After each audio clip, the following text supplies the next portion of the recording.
presentation of Fox Sports. We are the Fox. We are the West.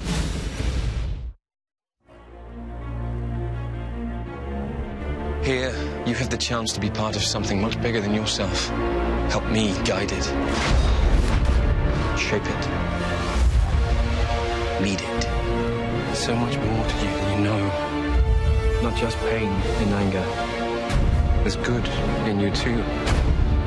We have it in us to be the better man. We already are. Two superpowers want to start World War III. Ready for this? Let's find out. The real enemy is out there.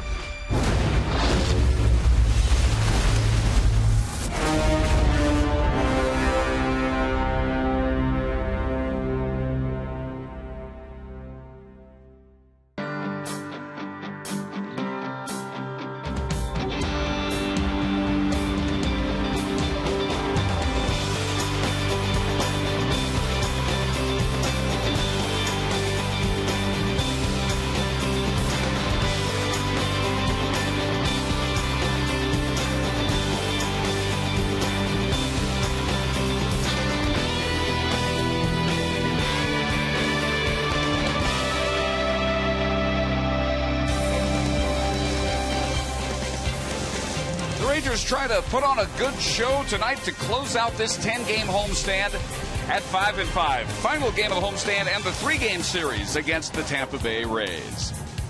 And welcome, Dave Barnett along with Tom Grieve. It's a day the Rangers have waited for since July 22nd, and that is the return to action of Adrian Beltre back in the lineup at third base tonight. Yeah, it's great to have Adrian back in the lineup. I think when you look at the numbers that he'd put up through 100 games before he got hurt and what he might have done in the meantime, if he finished strong, we might be talking about Adrian Beltre as a candidate for most valuable player. He was certainly on a pace to hit over 30 home runs, knock in about 120 runs. Good to have him back in the lineup offensively and defensively. As far as his timing goes, I think that's kind of potluck. He may come out hot, may come out a little cold. Regardless, it's going to take him about a week, I think, to get back into the playing shape he normally is in. Just good for the Rangers to look over and see him getting in uniform in the clubhouse before the game. C.J. Wilson will be on the mound, trying to return to form after a sudden burst of home run-itis his last time out. He opposes red-hot Jeff Neiman, the former Rice Owl, with the lineups and the first pitch next.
Southwest is brought to you by your Texas Ford dealers. Check out the Ford F-150 and drive one. Ford is the best in Texas. By Jack in the Box. Try the new Jumbo Breakfast Platter for only $2.99. And by Southwest Airlines. Find our fares online only at southwest.com.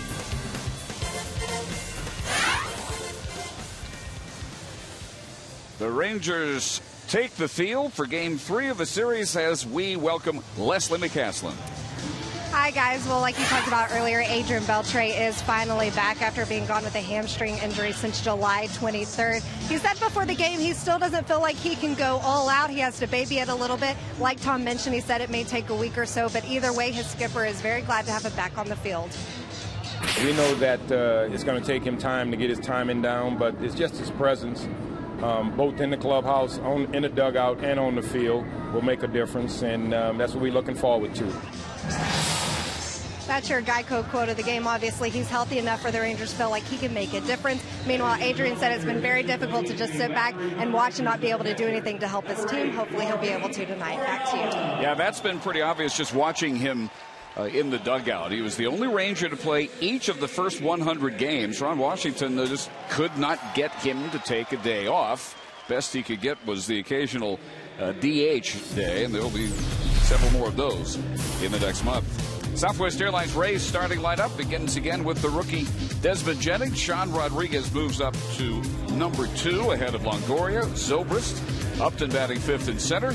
Rookie just called up Brandon Geyer is in right field with Casey Koshman at first. Justin Ruggiano just activated off the DL. DHing Kelly Shoppick of Fort Worth and Baylor. Catching, batting 9th as C.J. Wilson goes for win number 14. Yeah, an outstanding year for C.J. That's pretty obvious. His last 5 starts, he's gone 3-1. His ERA is .287, and that's with the start against the Angels where he gave up the 4 home runs. Had a start against the Rays earlier. That's a game that he should have won. Pitched into the 7th inning, had excellent stuff that day. Ended up giving up a solo home run to Sean Rodriguez, then made a mistake to Joyce, and Matt Joyce hit it out of the ballpark to tie the game. The way he was throwing, it just looked like a very winnable game. The home run pitch got away from him. Let it get away from him. Well, a delightfully cool 98 degrees tonight for our first pitch. How about that? Wally Bell behind the plate raises the right hand 1-2 on Jennings, who has been very much under control. The Ranger pitchers have held him to 0 for 7 in this series. And a pop up here out into shallow right field.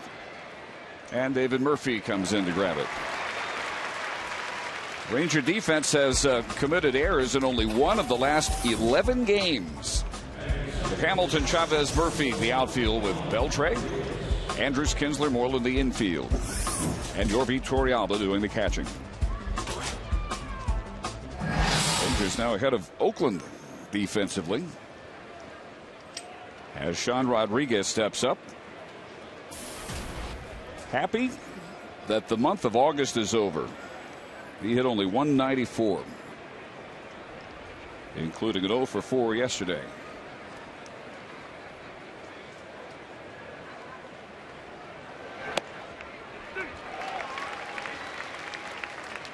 Rodriguez in the 9 spot each of the first 2 games of this series. Much better against left-handed pitching. But behind 0 balls and 2 strikes. CJ also had a really good start against Tampa Bay in the ALCS. 6 1/3 scoreless innings. Got the win in that Ranger shutout. Easy comebacker. And the toss to Moreland for out number 2.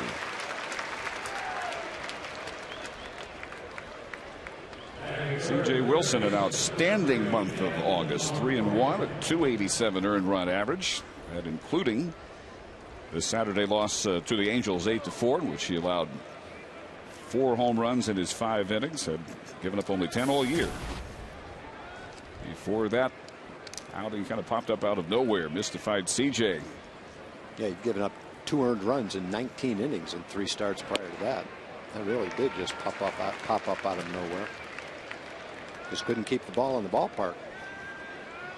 Said, well, my home run pitch was working tonight. Well, he's right. It was.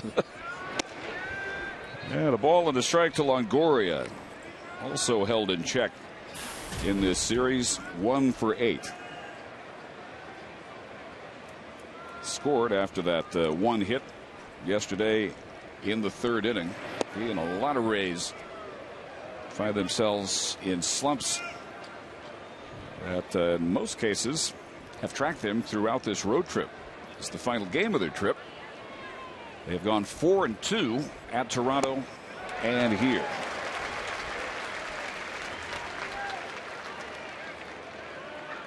CJ coming out throwing strikes.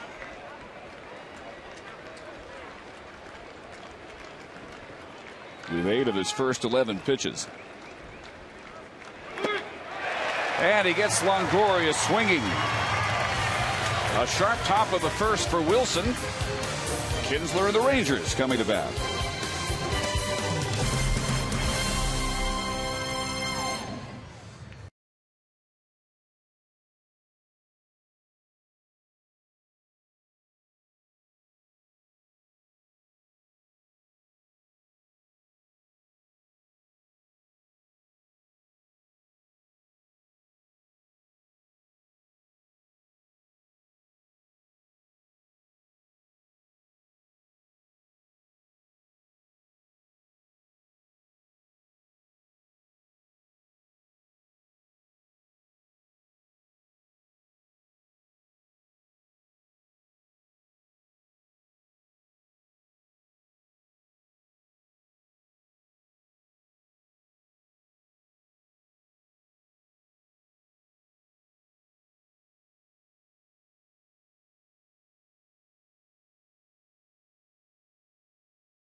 And the Southwest Airlines Ranger starting lineup, including Adrian Beltre, beginning with Ian Kinsler. Elvis Andrus, Josh Hamilton at left. Michael Young still in the cleanup spot, DHing. Beltre is batting 5th and playing 3rd with David Murphy with the hottest bats going in right field. Torrealba behind the plate. Moreland at first. Endy Chavez batting 9th in center field against the former Rice Owl, Jeff Neiman. Well, Neiman's having a good season. He's spent some time on the disabled list, which has cut his starts down a little bit. But when he has started, he's done well, especially after a slow start. 9-5 on the season. His last 8 road starts have gone very well. His last 7 starts have given right-hand hitters fits, a 148 average. Before that, they were hitting 300, so he's doing something different over his last 7 starts to counter the right-hand hitters. 6'9", 260-pounder. It's a pop-up off the bat of Kinsler on his first pitch. And in foul ground, it comes down to Casey Kochman. Tampa Bay defensively tied for the major league lead in fielding percentage with the Phillies, with Jennings, Upton, and Geyer a speedy outfield. Longoria, Rodriguez, Zobrist, and Kochman. Sure-handed infield. Kelly Shopik doing the catching. So here is Elvis Andrus, one of the few Rangers who had a good night at the plate last night. 2 hits, including a triple. 6 for his last 13.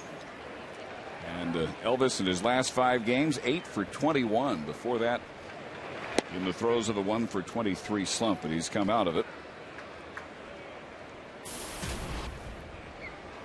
Average holding in the 270s.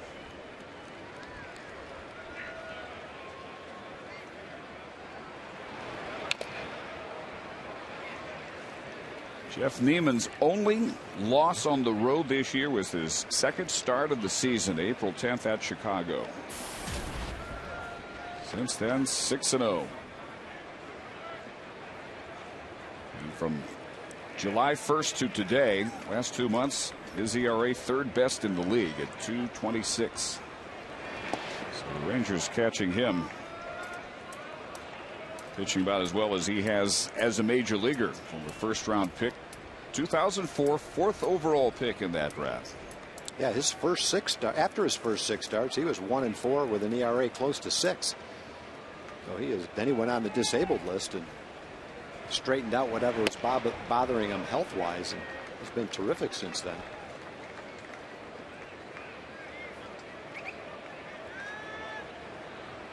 In that 2004 draft, he and 2 teammates from the Rice pitching staff among the top 8 overall selections in that first round, as Rodriguez backhands the chopper from Andrews for out number 2.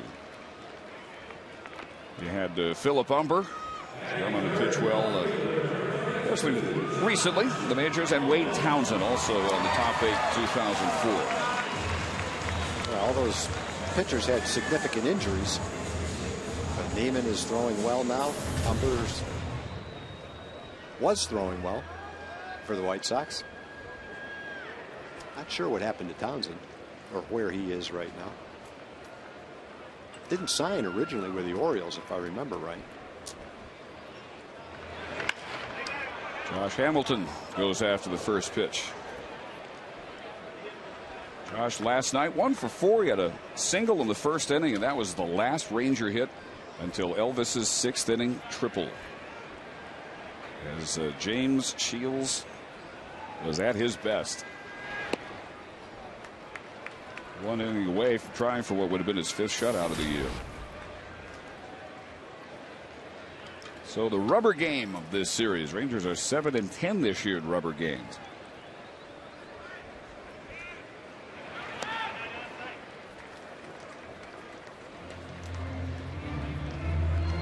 Neiman, Houston native and still a resident there. Went to Lamar High School and was outstanding as a senior. He went 9-1 with a 94-mile-an-hour fastball, but undrafted. Scouts a little wary of his awkward arm action back then. Rice was just fine with it. And he went 28-4 3 years with the Owls, including his sophomore year of 17-0 for the national champs that year.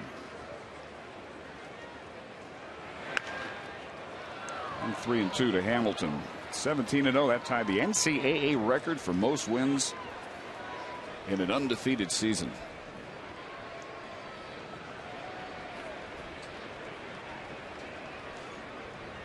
Hey, you got 3 pitchers like that, you better win the national championship. That's some pretty good scouting to bring those 3 pitchers into your program and develop them. Good scouting, good player development at Rice under Wayne Graham. Yeah, that is the great Wayne Graham, who took a skinny Roger Clemens, who really thought his future was going to be as a college football player at North Texas. Wayne Graham worked with him at San Jacinto Junior College. And the rest is history there. It's Wayne Graham's history developing pitching. First at San Jac and since then at Rice. Jeff Neiman, one of his shining success stories. 3-2 pitch to Hamilton. Is rolled into that shift to the second baseman Zobrist. As Neiman matches C.J. Wilson's 1-2-3 first.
In Community Corner, Ian Kinsler and Tess Kinsler. Ian, of course, second baseman for the Texas Rangers, hosted a group of Sunshine Kids at the Diamond Club here, providing the meals. They got to meet Ian and as well as Tess. The Sunshine Kids is a group that Ian and Tess are very involved with. They are kids that have cancer, and Ian and Tess take care of them throughout the year as far as hosting them in different events. And to find out more about the Sunshine Kids, you can do so. Log on to sunshinekids.org, sunshinekids.org. And you know what? We've got a lot of purple and gold and a lot of green and gold in the stands tonight. You guys stand up. We got Oregon fans, LSU getting ready for their big game on Saturday. We got to hold these guys apart. These guys saying Tiger Bait. All right, break it up out here. Sit down. Let's keep it orderly here in the community corner tonight. There we go, Dave. Jim may need some security up there if he's going to hang out in that bunch very much longer. 2 balls and no strikes to Ben Zobrist. Zobrist 1 for his last 11. On the road trip, hitting just 160. 4 for 25 with 1 run batted in.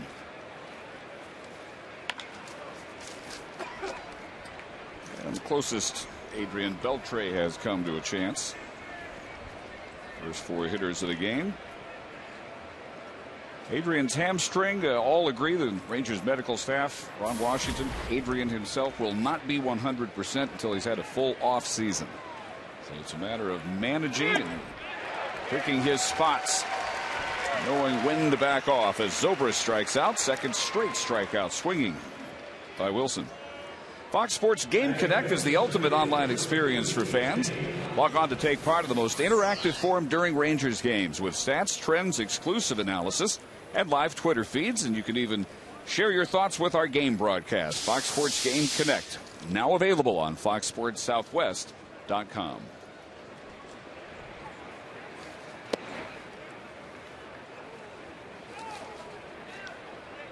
We are told that our version of Game Connect on Fox Sports Southwest is the most successful of any of the Fox Sports regions in the country, as Hamilton rolls over after robbing B.J. Upton. That's one. He made that play about a week ago.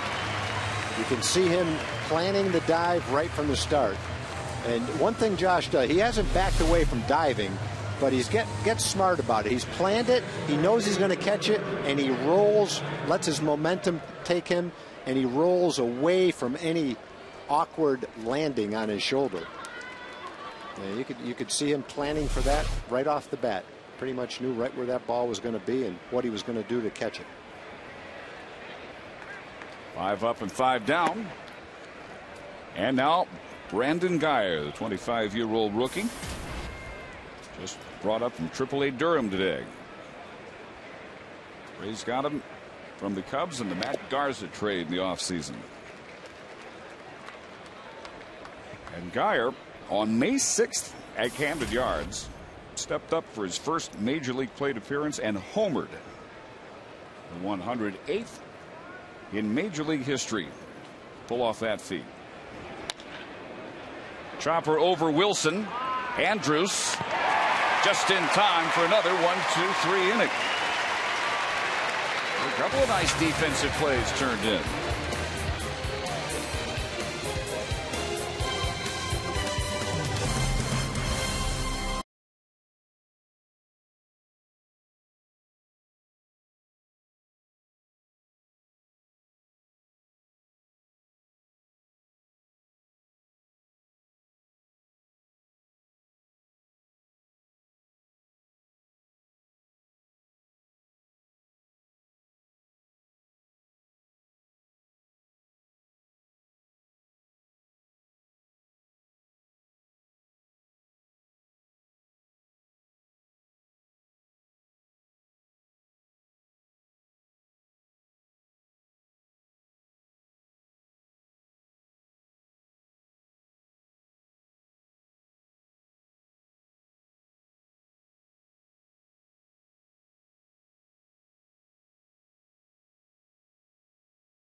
December 9th against the Oakland A's. Prepare for postseason tailgating by being one of the first 20,000 fans over the age of 14 to receive a Rangers oven mitt. Compliments of Coca-Cola. And help me out here, Tom. Is that La Michoacana? That's going to be my guess. For tickets, call 972 Rangers. I'd have to go with that. Sticking with. I might not have gotten to that, but now that you've said it, I'll go with it. Well, I'm sure they're fine folks. Michael Young, 10 for 31 on the homestand. And his average has actually come down with that level of success. As Longoria ranges to his left to field that bouncer. That's similar to the play Michael made last night. We showed a little highlight reel in the pregame show. Longoria is a very good third baseman. He's a big guy, but he's got great reactions, good hands. He's got a strong, accurate arm. So 3 groundouts and a foul pop for the first 4 Rangers to face Neiman. And the first pitch Adrian Beltre sees since July 22nd. Yeah, that's something he wasn't doing very often, is taking the first pitch all the way. He was going up there and looking for a pitch and trying to drive it right off the bat.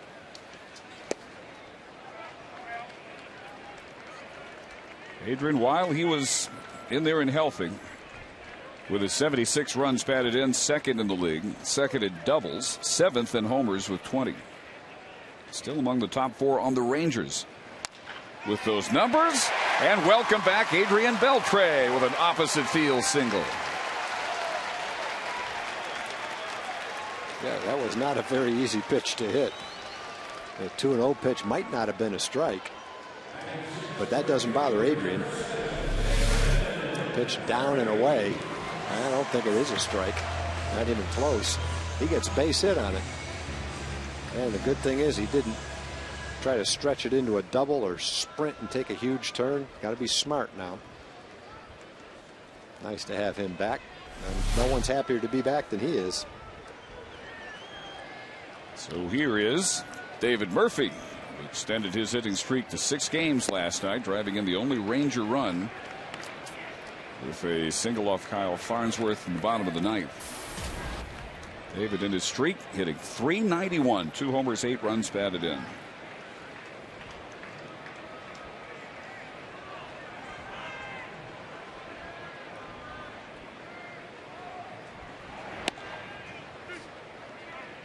And the 2 Houstonians head to head here. Former Baylor Bear, a ball and a strike.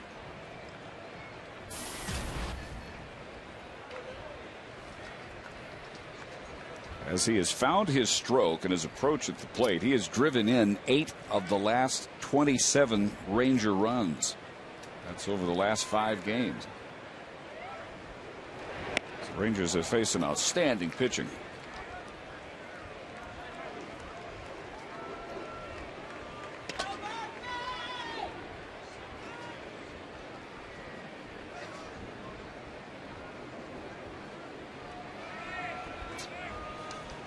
David out of Klein, Neiman from Lamar, and before that Lanier Middle School in Houston.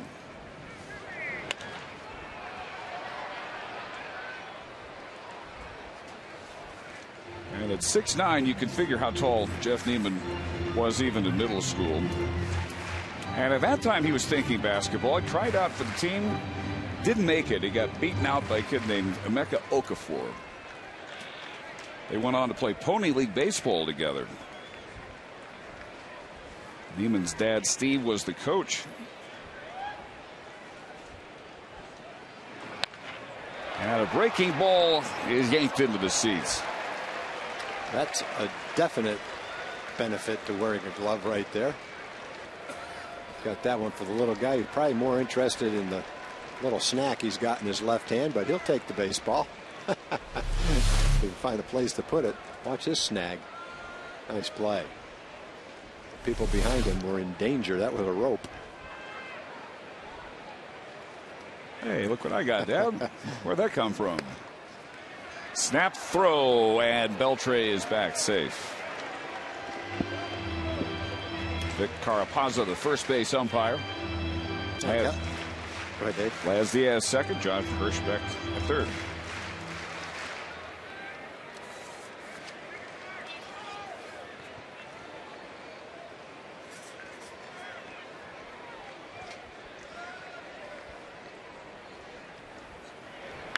And the 2-2 pitch, pop foul the other way, back out of play. Beltre back as the Rangers close out this 10-game homestand, head up to Boston after the game tonight. 3 games at Fenway over the weekend. Next 3 will be at Tropicana Field against these Rays. So an important road trip coming up against high-level competition from the Eastern Division.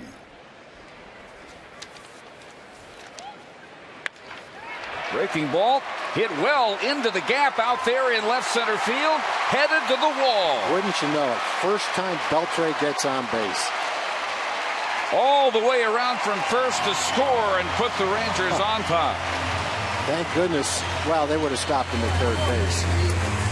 He was able to run about 3/4 speed and still score. And first at bat, he gets on base, and the first thing he has to do is score from first base on a double.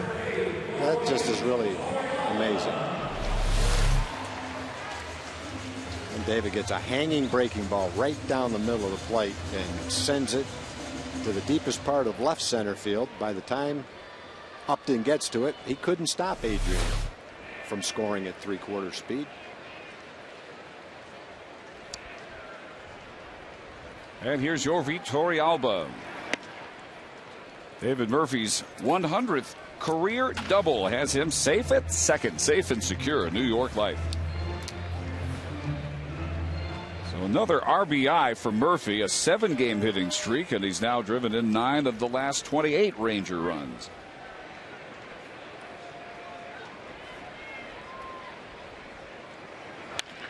Up the middle, base hit by Torrealba. And here comes Murphy. Upton's throw, not in time, taking the extra bases, Torrealba, and it's 2-0. Even the catchers run aggressively for Ron Washington. Upton has a really good throwing arm from center field, but didn't have much of a chance to get Murphy on that rather slowly hit ground ball up the middle. And as soon as he threw it home, Torrealba just kept on going, so they change places. Torrealba gets an RBI, and Rangers take a 2-0 lead. David gets a good jump off second. Anderson waves him all the way. Strong throw, but not much of a chance to get David. Not many catchers are going to, without hesitation, take that extra base the way Jorvi Torrealba does. And good base running. I mean, speed, of course, is a component, but being aggressive, knowing how to run the bases, the main factor. There's a lot of fast players who can't run the bases very well. But you don't have to be a fast base runner to be a good base runner. There's a good example of it right there. So here's Mitch Moreland in at 0 for 13, trying to keep this going. 3 straight hits. Still only 1 out. 2 runs already in. Torrealba out there in scoring position.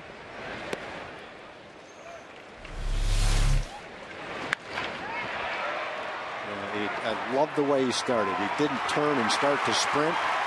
He's running pretty much at the same speed he would have been running the bases to get the okay to go on his rehab. Fortunately, that's all it took to score. Good to see a smile back on his face. Alexi Ogando's smile next to him. So Adrian Beltre sees 3 pitches, singles to right at 2-0, and comes around on the Murphy double.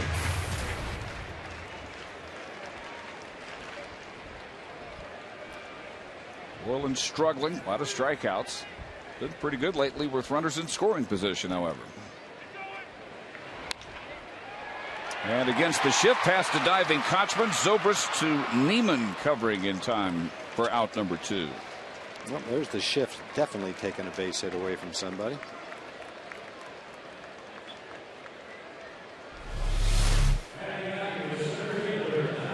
Got it by Kochman. But the second baseman sitting there waiting for it out in right field.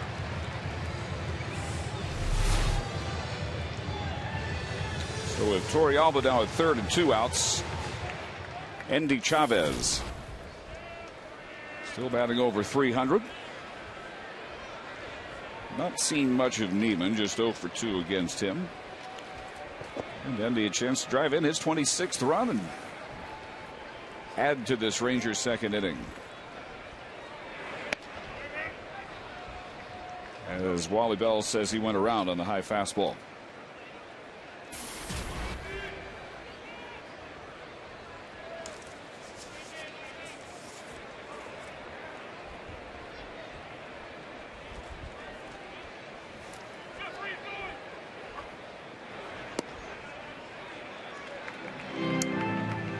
Curve looked pretty good to Neiman. Looked pretty good to the Fox tracks, too. Sure did. Out to Wally Bell, 1-1.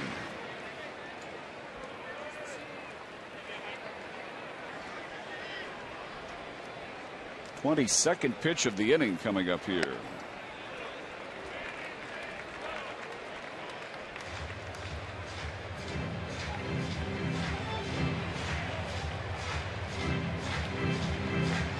With a good offensive start for a Ranger team that on this homestand has had kind of an all or nothing offense. In the 4 wins, they've hit .331. In the 5 losses, they've hit .191. And that one is rocked all the way to the wall in right center field. Torrealba is home. Chavez digging for 3. And in there with a triple.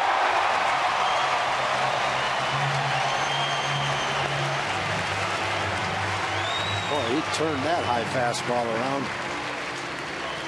Not a big guy, but he swings a big bat.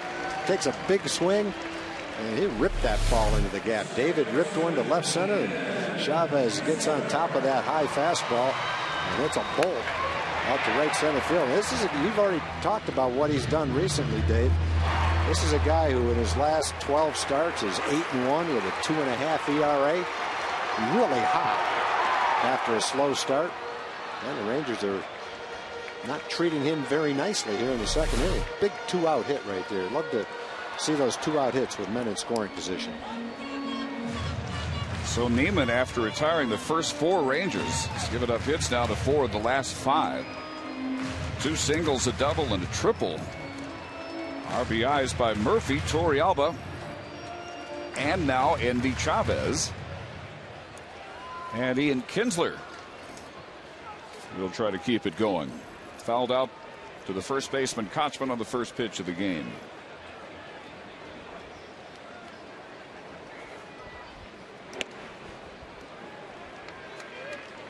This is as many runs as Neiman allowed in his last start at Toronto. That was in 6 1/3.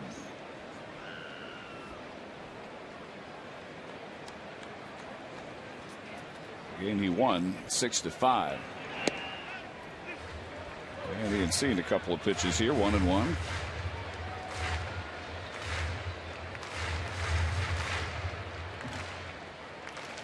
Gave up only 14 runs total in his 5 starts in August. Tied their franchise record with 4 wins in the month. This is with that breaking ball. It's 2-1.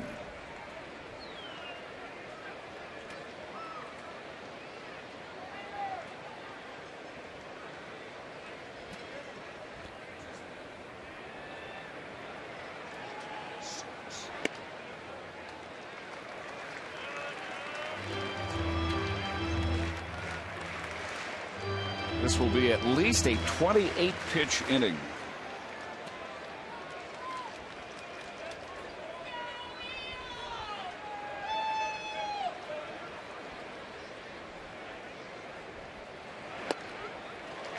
And more than that, as Kinsler takes the walk.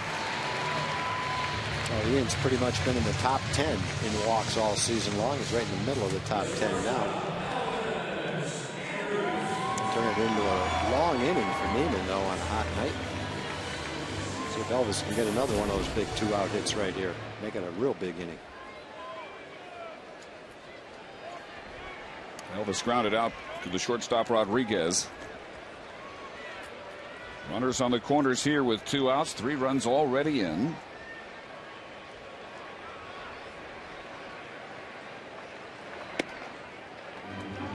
As Neiman misses again.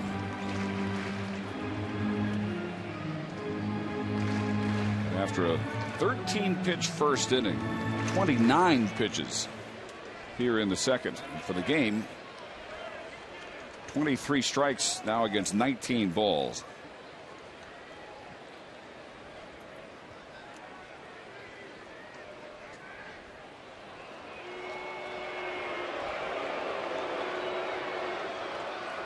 When a pitcher does that, I'm sure there's some people watching go, why does he do that? He's hoping to pick a time when the runner at first is running, trying to steal a base, and hoping that they're going as soon as he moves, thinking he's making a pitch to the plate. He doesn't, and if they do run, then he would have them trapped off first base. This kind of play doesn't work a lot, but it works enough. I've seen it work a couple of times this year. In fact, I think the Rangers pulled it off one time. I think Mark Lowe might have been on the mound. He pulled the play off. Yes. The guy was trapped off first, but he didn't throw it to first. I don't think he expected it to work. Yeah, he double clutched and could have gotten a very big out at first. Yeah.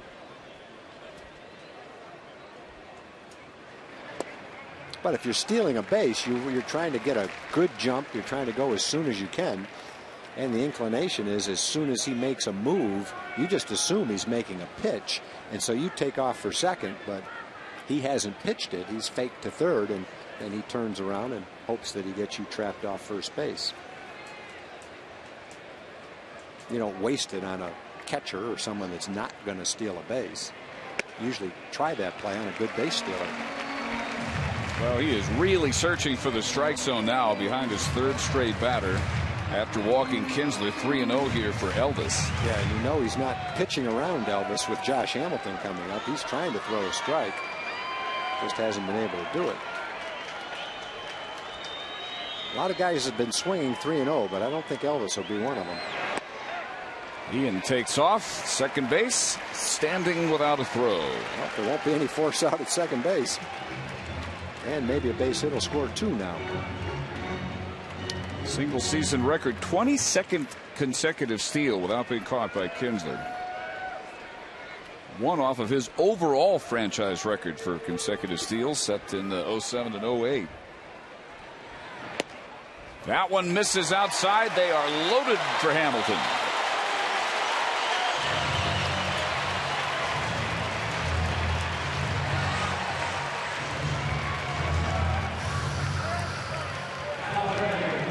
Activity in the Tampa Bay bullpen.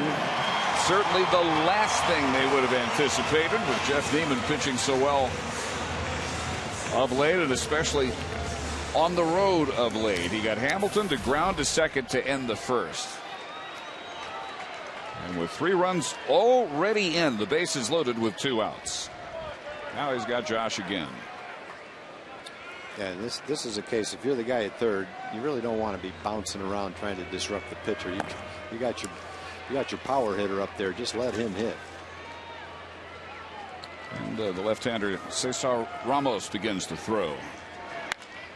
As Josh goes after the first pitch after the back-to-back walks, grounds out to Kochman, leaves him loaded, but the Rangers get 3 on 4 base hits.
Geico Insurance, where 15 minutes could save you 15% on car insurance.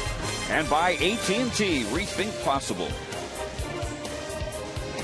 The Rangers bat around, get 3.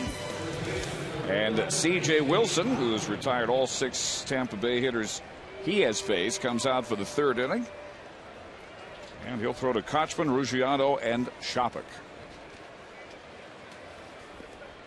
C.J. needing only 22 pitches to retire the first 6. It's just his 3rd start in his 16th overall appearance against Tampa Bay. He is 2-0 with a .288 earned run average, and won Game 2 of the LDS at the Trop last year. 6-0 worth the first 6 and the 3rd of that Ranger win.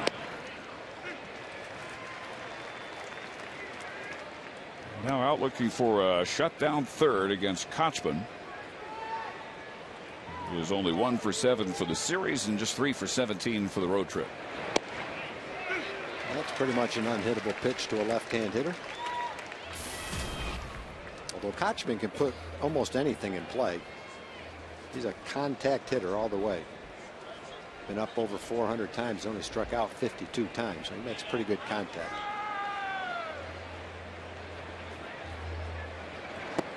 Hits the ball to all fields. At this stage of his career, not a lot of power though. Only 8 home runs. Only 23 doubles. Although if he gets hot, he could hit 30 doubles, 10 home runs.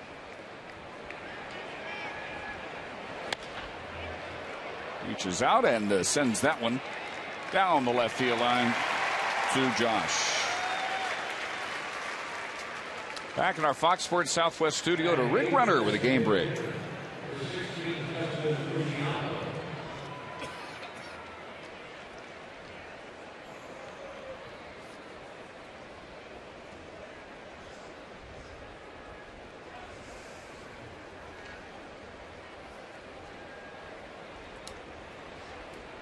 And Justin Ruggiano, who looks at a strike. Ruggiano, the DH, came off the disabled list today, missing the last 23 games with bursitis in his left knee. Well, CJ's really sharp early in the game, making a lot of quality pitches, throwing the ball where he wants to. Talked about Scott Feldman the same way in the first game of this series. CJ's much the same today.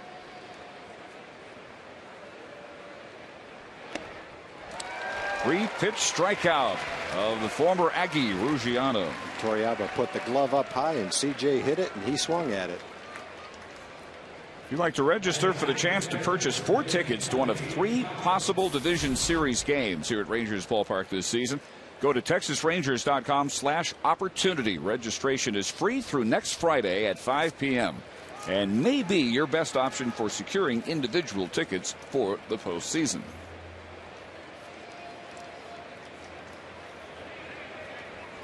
Here's Kelly Shopik.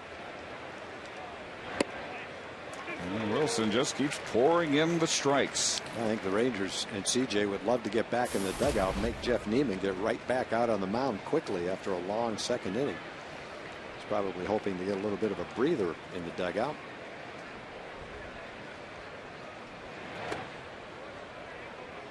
Yeah, Niemann threw 34 pitches in the inning. CJ has just thrown his 32nd. And he's 2 outs, nobody on in the 3rd. And against a severely struggling Kelly Shopik.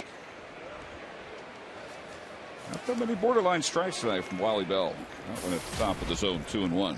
Now, Shopik has struggled offensively. Defensively, he's played really well. I know Joe Madden likes him back there. He's thrown out 40% of base stealers.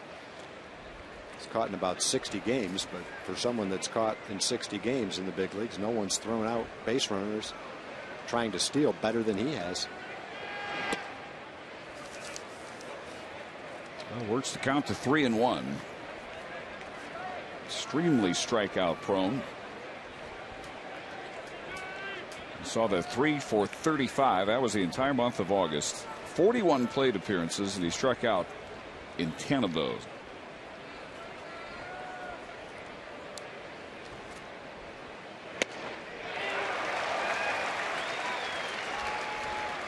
The full count. First 3-ball count so far for CJ.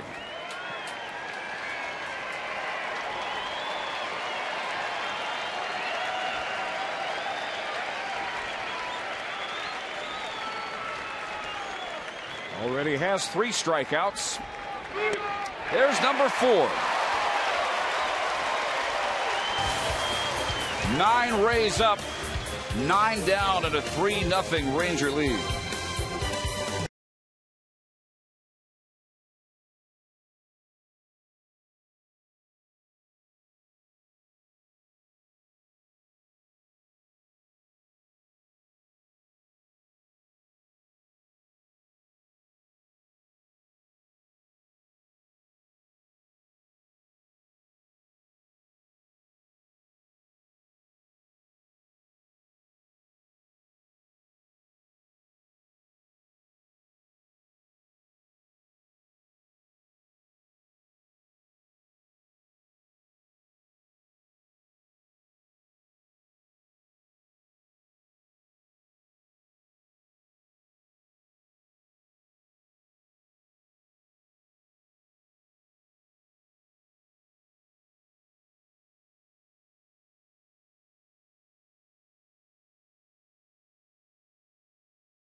Create your fantasy football team today at foxsports.com/fantasy. Play against friends, people like Tom Grieve, or compete against other Fox Sports users. It's free, it's easy to play, and it can be addictive. Am I right? It definitely can. It can dominate your every waking taken moment. Up a lot of my time the last few years. I never thought I'd be playing fantasy football. Once you start, you can't stop. Well, the Rangers, after batting around against Jeff Neiman in the second, again start with Michael Young. And that inning started very well for Neiman. He got Michael to ground to third on just 2 pitches. And fell behind Beltre 2-0. He singled. Murphy doubled him in. Torrialba singled in Murphy. Worland grounded out, but then Chavez brought Yorvide home with a triple. And the walks to Kinsler and Andrews to load the bases. And Hamilton grounded to Kochman to leave the damage at 3 and leave the bases loaded.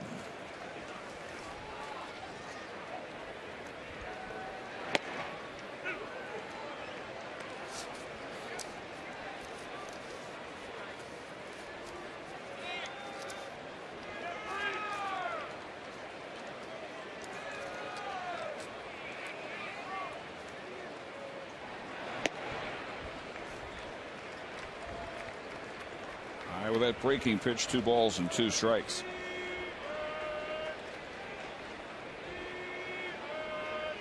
One thing Neiman has been doing very well is dominating right-handed hitters. They're hitting 148 against him the last 7 games. Got a few people to mention here in the 3rd inning. Want to welcome about 30 members of the Chambrel retirement community in Garland. Most of them are between the ages of 80 and 90. That's my demographic, by the way. That's why I'm welcoming him here tonight. Thanks for being here, ladies and gentlemen. Also want to wish a happy birthday to Chili Bigham. He's 81 years old today. He happens to be the father-in-law of a friend of mine, Ted Frank. Ted runs the golf driving range of Texas in Kennedale. doesn't have a whole lot of customers who have pounded more golf balls out there than I have. There's a few of them. I see them out there every time I go. Anyway, happy birthday, Chili.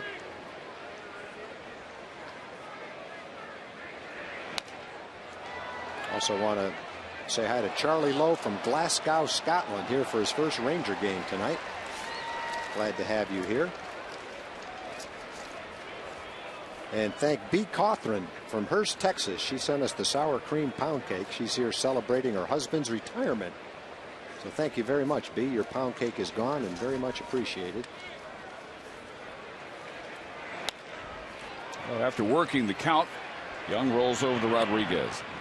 Well, he got an out, but he still had to throw a lot of pitches, so he picked up right where he left off last inning. 8 more pitches. Even now at 55 through just 2 1/3. Also want to wish Joe Black the best. He was supposed to bring his wife's prize-winning Ginger Black's banana nut cake tonight. Unfortunately, he's in the hospital, and he couldn't bring Ginger's prize-winning cake. So we're going to hope you get better quick so that you can bring that cake to us, Joe. Best wishes. A familiar sight there of Beltre down on one knee after uncorking that big swing and popping out to Evan Longoria. So Adrian 1 for 2 in his return. And here's Murphy. He just keeps it going. RBI double.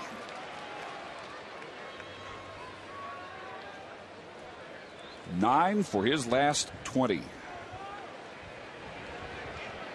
His average up 13 points now in this streak of 6 straight starts. Well, sooner or later in the course of a season, a player like David is going to get an opportunity to play on for an extended period of time, not just a game here and a game there. And if you're David or a player like David, you have to be prepared for that opportunity, whether it's in April, whether it's in September, and take advantage of it. David is always prepared, and he was ready for this one. He's been a big part of the Rangers offense the last week and will be in September too. It's tough to replace a guy like Nelly Cruz, but it's always nice to have a guy like David waiting in reserve.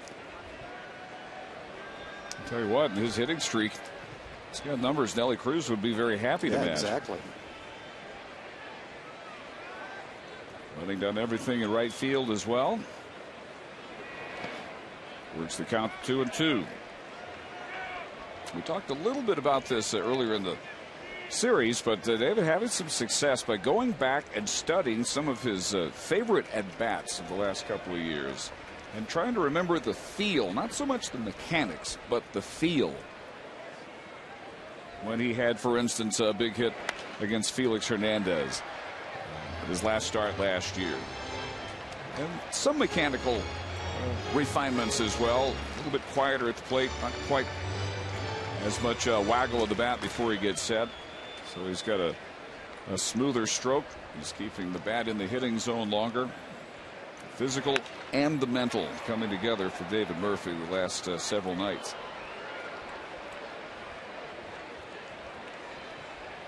And fighting through some frustration too, and some over anxiousness that came out of that frustration, wanting so badly to contribute.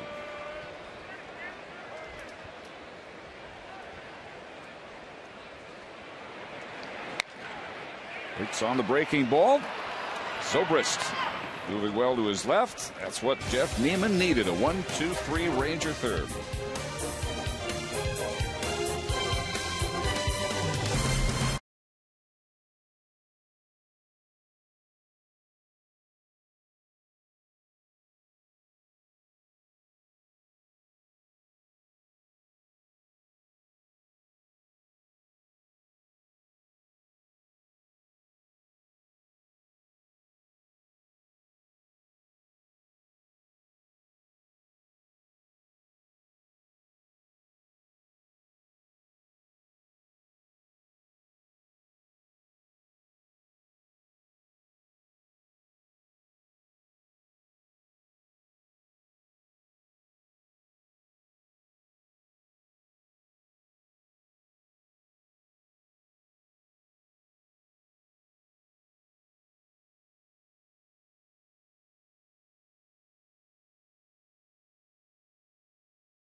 Rangers ballpark in Arlington and tell you about a huge benefit happening on September the 13th during our telecast of the Rangers-Indians game. It's a Fox Sports Southwest Shannon Stone Fund 2011 benefit. John Radigan here with my boss, so be good to me for a minute here, will you please? This is my big boss, John Heike, here to tell you what you can do, how you can be a part of a great event on September 13th, John. Thank you, John. What we've done is certainly this tragedy has affected us all, and working with all the local sports teams in the market, we've been talking with them about if there's something we can do to help the family and create some opportunity here to raise money for their foundation. And we've got such a great outpouring from all of our team partners that we decided to create a telethon during the game on the 13th that will allow us to kind of have auction items with once-in-a-lifetime sort of experiences that will be part of this. Trips to red carpet, for a red carpet premiere for a Fox upcoming movie. Trip to New York to see the Mike Huckabee show. We've got the coach Shipley and Colt McCoy are going to help us with a special package for someone to spend some time pitching and catching with those two players. It's going to be I think we've got some great opportunities here to help create some opportunities to raise money for this worthy foundation. And we're literally going to set up phone banks upstairs, and we're going to do it just like the telethon, the Labor Day telethon. That's right. We're going to hopefully be able to go live on our website here in a couple of weeks. A couple of days that will have the prizes and some of the information to start getting your bidding information if you want to do that. But we're still getting a few more things in, but we think we're going to have a lot of great opportunities, once-in-a-lifetime experiences, certainly for a very, very worthy cause. And we thank all of our team partners for helping us on this, because the Stars, the Mavericks, the Cowboys, Conference USA, Big 12, everybody's pitching in to make this a special night. Yeah, one of them that I might even bid on is a trip behind the scenes at the NFL show with Jimmy Johnson and Howie Long and all the guys there, Kurt Menefee, our old buddy. So lots of great things to bid on. It's September the 13th as we try to raise money for the Shannon Stone Memorial Fund. And John Heike, we appreciate you very much. Dave and Tom, don't forget he could get all of us fired, so just be nice. As if we needed that reminder. Got you covered, John. C.J. Wilson strikes out his third straight batter. He got Ruggiano and Chopik to end the third, and Jennings swinging to begin the fourth. Yeah, Jennings was ahead in the count. 2 balls and no strikes. And he threw all quality pitches. Got him to chase a high fastball. C.J. has struck out 10 or more in a game 5 times this year. Halfway there early in this game.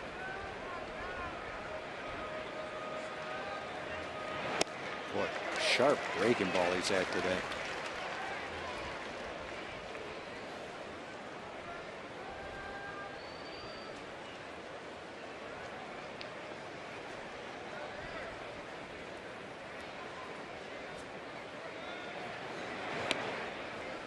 Leading up to that auction, we will be previewing some of the items that you can bid on a day-to-day, game-to-game basis. So we'll give you a look at some of the things that will be out there. Hope you can participate.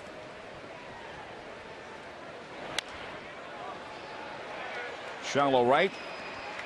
Easy play for Murphy. For instance, one of the items will be a day of golf with Troy Aikman. It'll be at 4 Seasons. You can bid on that, Tom. I sure could. I wouldn't want to be embarrassed to play with Troy, though. He's pretty good.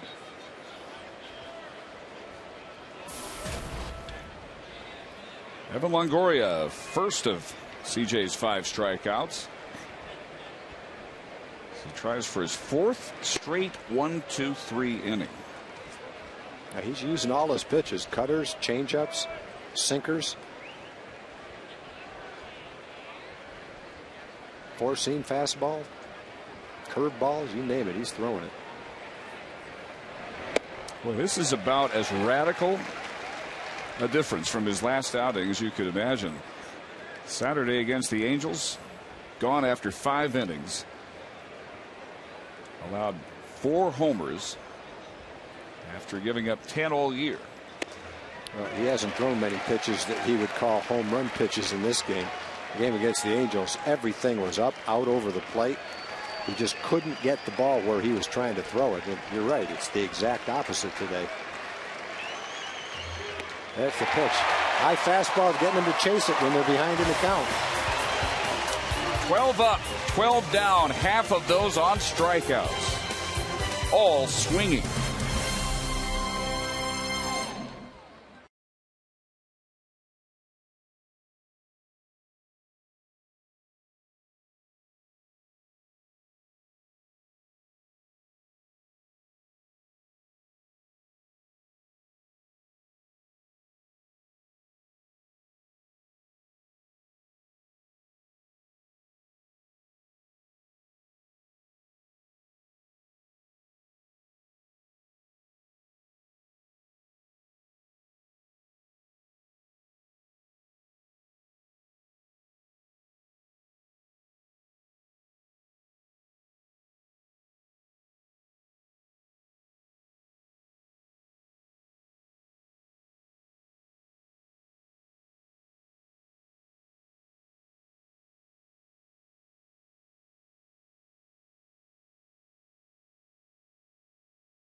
Back at the ballpark, we head to the bottom of the fourth. Rangers leading the A's 3-0. Dave and Tom, a familiar face here. Nastia Lukin, the all-around gold medalist in women's gymnastics here at the ballpark tonight. Threw out the first pitch. Let me ask you, do you have more butterflies performing the Olympics or throwing out the first pitch?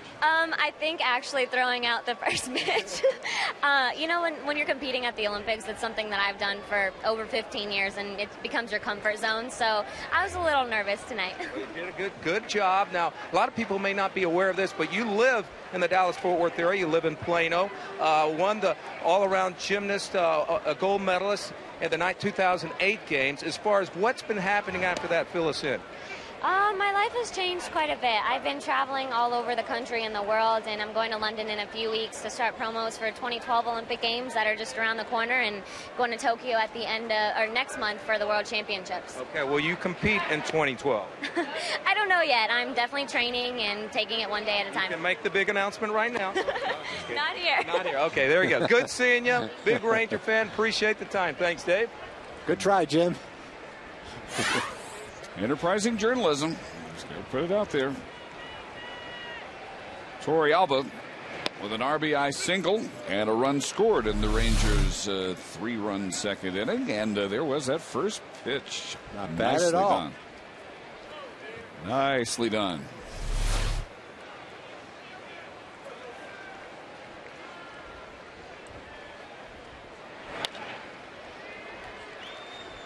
Evan Longoria.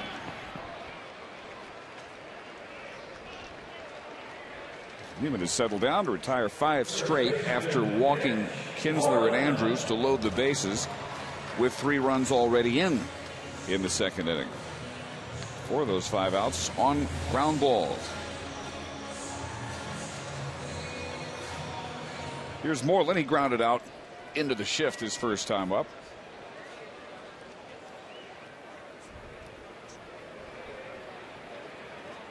Bounced it past the first baseman Kochman, and the second baseman Zobrist playing out in short right field through to Neiman covering at first. Let's see that many. 4-1. This one will be far more conventional. 1-3. 1 pitch to get out number 2.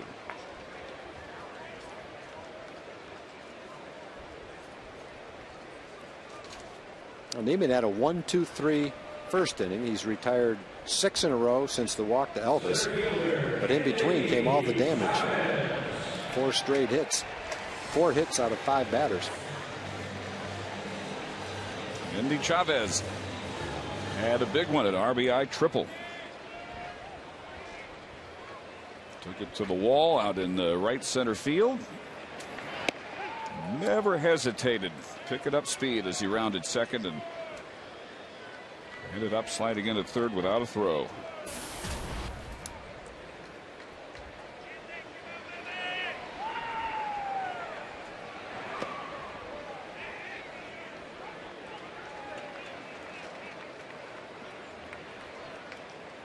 Rangers expanding the rosters today, this being September 1st. Still have yet to see Leonis Martin. We expect to see at some point in center, along with Chavez and Gentry, as Neiman picks up his third 1-2-3 inning. Keeps it 3-0.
to hit for the cycle on the same day.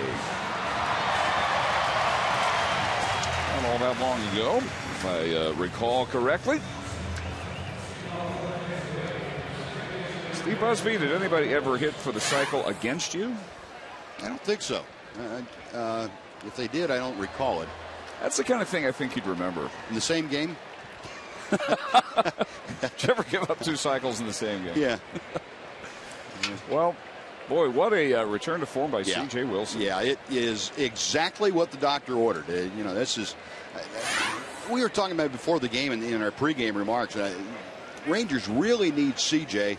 to pitch like the opening day starter that they had this year, and pitch like a number 1. They need Josh to have an MVP month. And, you know, to me, the ball club's success kind of hinges on those 2 guys. Not so much for the actual numbers they put up, but how they kind of carry the emotion of the ball club in each start for CJ and each at bat for Josh. High fly ball. Left center field for Hamilton.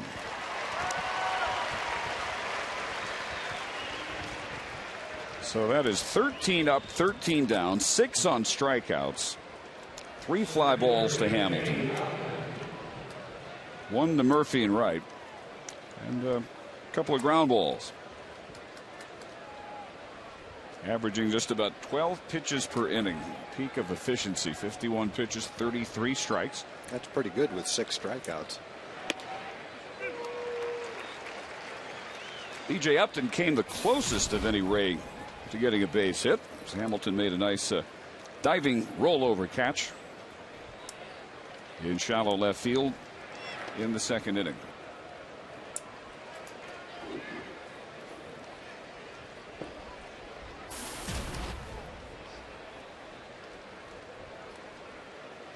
.195 against left-handed pitching.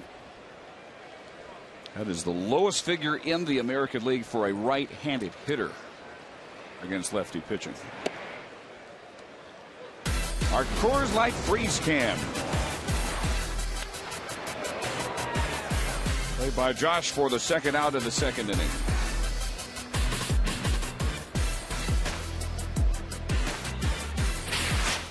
Only really tough defensive play that's been required so far. As the count goes to 3-1. Only the 2nd 3-ball count. CJ fell behind Kelly Shopik before striking him out to end the 3rd.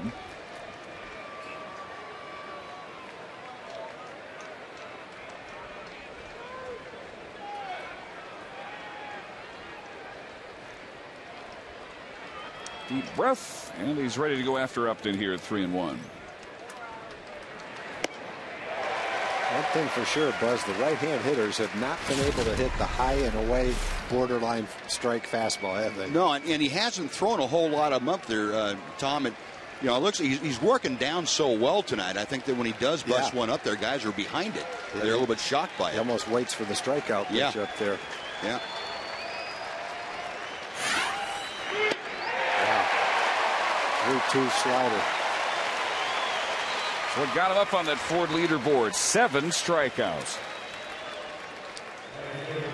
Yeah, think about like how CJ is throwing tonight. I mean, he's basically doing what he wants with the ball, and when he does make a mistake, guys are swinging and missing, and they're not even popping it up.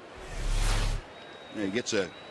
I remember the first time that he struck out Shopik, threw him a 3-2 breaking ball, was up in the strike zone and out away from him a little bit, and Shopik swung right through it. You know, you'd say, well, normally that's a mistake. That's not where you want to throw it. And when you're throwing well, when things are going right, your mistakes get swung through or taken.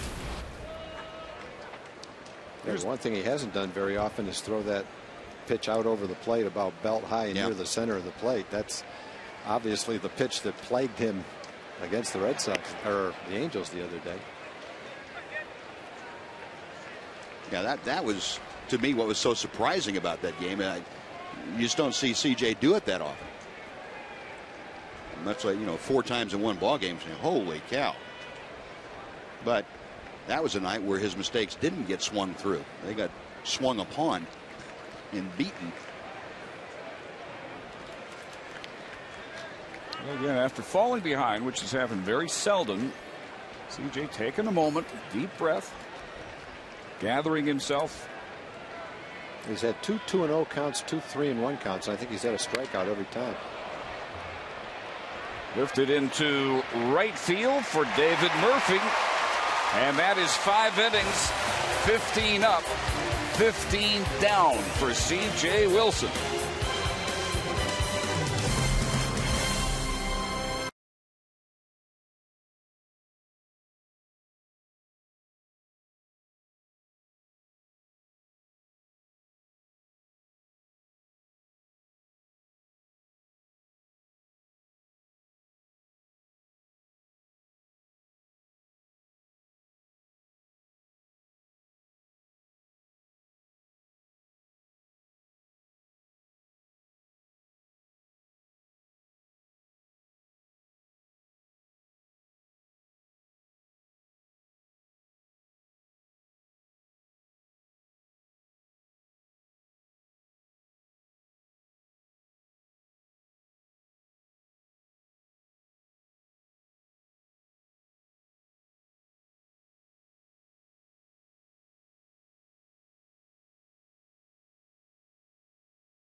Well, let's answer our AT&T trivia question.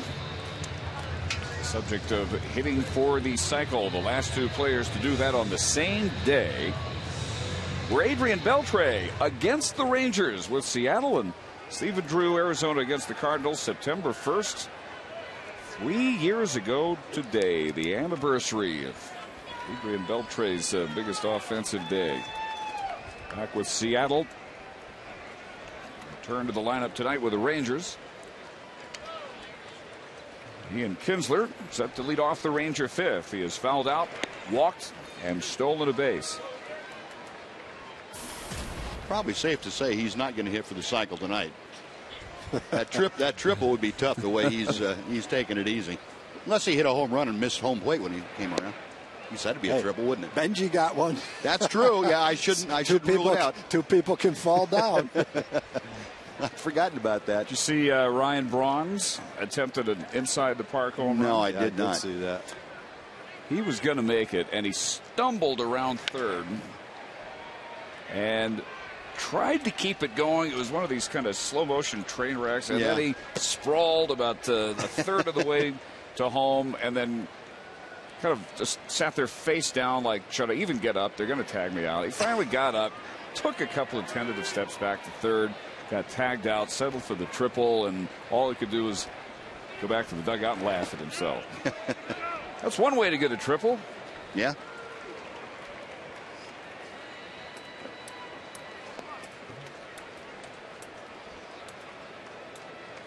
All the Ranger hits in the second inning off Jeff Neiman, including Chavez's triple. And a double by Murphy and 2 singles by Beltre and Torrealba. He's trying to retire his 8th in a row.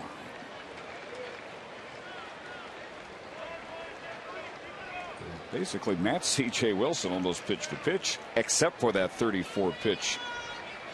Little bumpy hit in the second.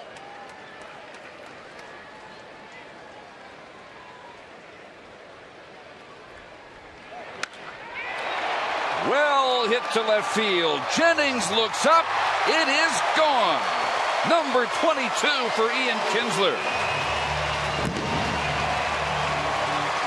It's nice to keep the runs coming. Don't just stop at 3 and hope to hang on. Keep adding to them.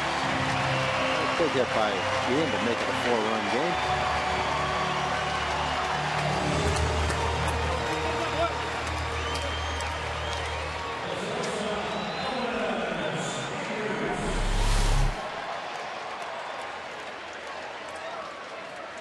High fastball. Ian didn't get underneath that one. He lined that one into the left field seats.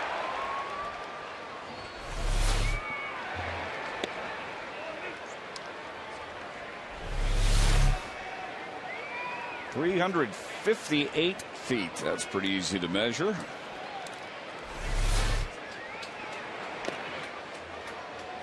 And Ian's first hit of the series. He was 0 for 9 before that one. That's why you bring a glove, right, Tom? You bring a glove, you make that catch. He'd be a lot. Now he's got a broken. Now he's got a broken hand from pounding the railing twice. But he hit it solid. Good contact. You know, I don't know if a glove would have helped him or not. That looked like pretty bad hands right there. No, just kidding. Hitting the railing wouldn't have hurt quite so much. I do. Well, he would have caught the ball, wouldn't? Yeah. Now he's. Yeah. I don't think it's the ball that hurt his hand. I think it's smacking that railing after the catch. He's trying to smile right now. Really, what's happened is that wrist is so sore right now. Well, there's the first strikeout of the night for Neiman. Yep. It's on TV, son. All your friends have seen it. Yeah. Remember sitting at home laughing at all the errors the outfielders made that you watched? That's for all those sarcastic comments you've made during the game. It's, what goes around comes around. Might be the nicest guy in the world. He's never done that before. We don't know. We're just talking. Josh Hamilton is grounded to second and first, ending the first and second innings.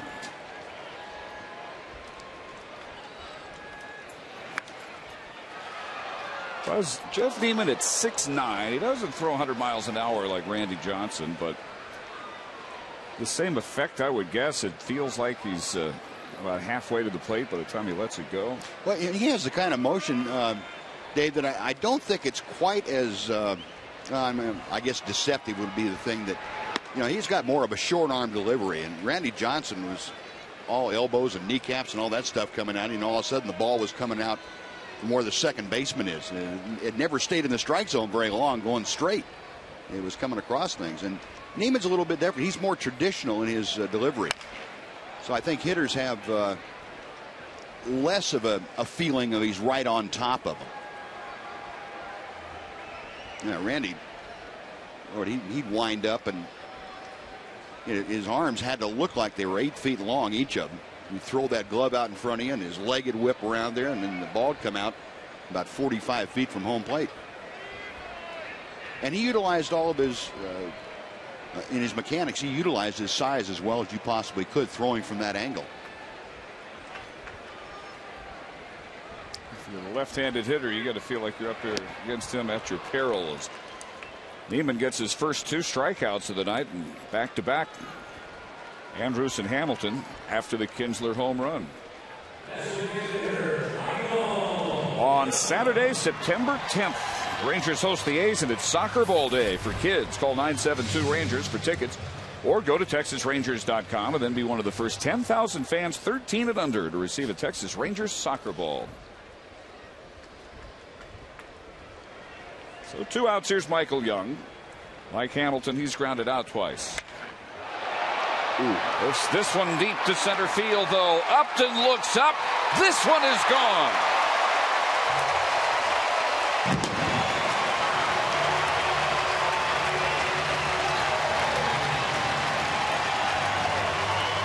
Number 11 for Michael, and it's 5-0. Well, first rally was bunching hits together. This one is the long ball. Rangers make it a 5-0 game. Michael knocks in his 88th run. A pretty good fastball to hit. Right in the, on the inside part of the plate. Michael stands so far off the plate, Buzz. Yeah. That pitch looked like it was right down the middle to me, didn't it? It probably looks like that to him, too. I think that is the middle of his plate. Yeah. 407 feet. Out to the base of Greens Hill from Michael Young.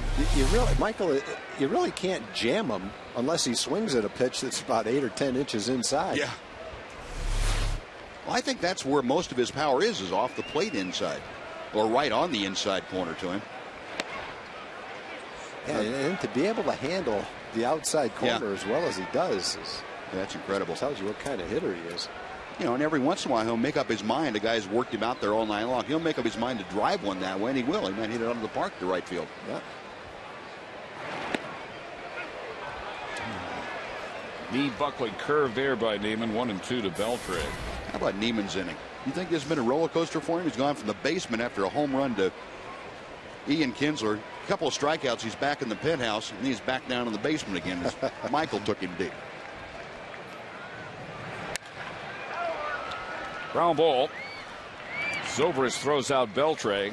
Nice job out of you, Steve Busby. You brought your power game with you tonight. Couple of points. Single points, but they're points.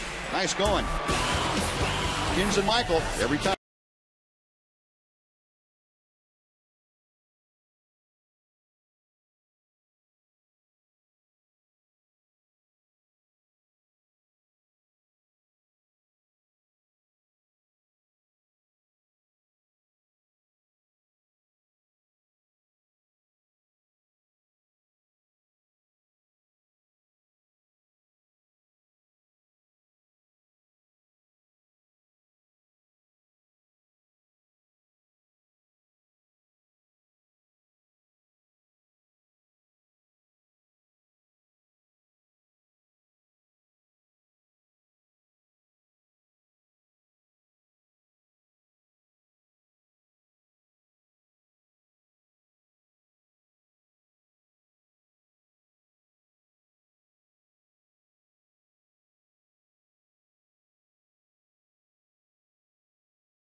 PGA golfer, of course, grew up in Fort Worth, played golf at TCU, also has a little fan club with her tonight. And you're a little celebration. You have Rangers season tickets down the third base line, but you're in a suite because? Well, we have a golf tournament coming up this Sunday, and this is for my committee members. They've worked so hard all year, and they do so much for me. And, you know, it's nice to give them a fun night. And all the LPGA pros are down there in my seat, so it's fun. There we go. And you're raising money for what organization? It's the Angela Stanford Foundation, and we're going to give scholarships to kids with family members with cancer. So it's going to be a great weekend, and it's been a lot of fun tonight. Well, job well done. Continue the good work. Good seeing you. And the golf tournament's already sold out, so best of luck. You're going to raise a lot of money. Thank you, Dave. All right, Jim. Casey Kochman leading off the sixth inning against C.J. Wilson, who has retired all 15 Tampa Bay Rays he has faced. 7 strikeouts, all swinging, 6 fly balls, and only 2 grounders, one of which was right back to him, the second batter of the game, Sean Rodriguez. Kochman flied to left his first trip. CJ doing this, averaging right at 12 pitches per inning. Phenomenal pitch count for all those strikeouts.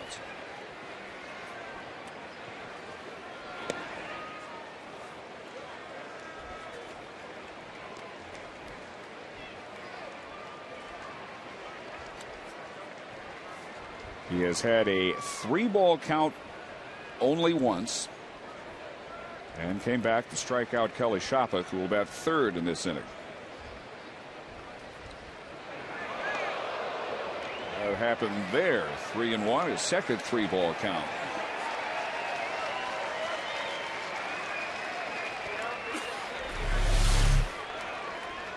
curveball that just slipped out of his hand. And Torrealba saves the home plate umpire Wally Bell from getting hit in the back with a ball.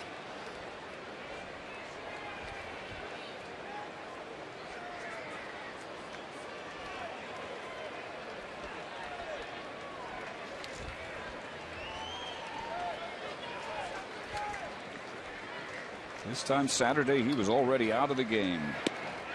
Comes back to 3-2 to Kochman.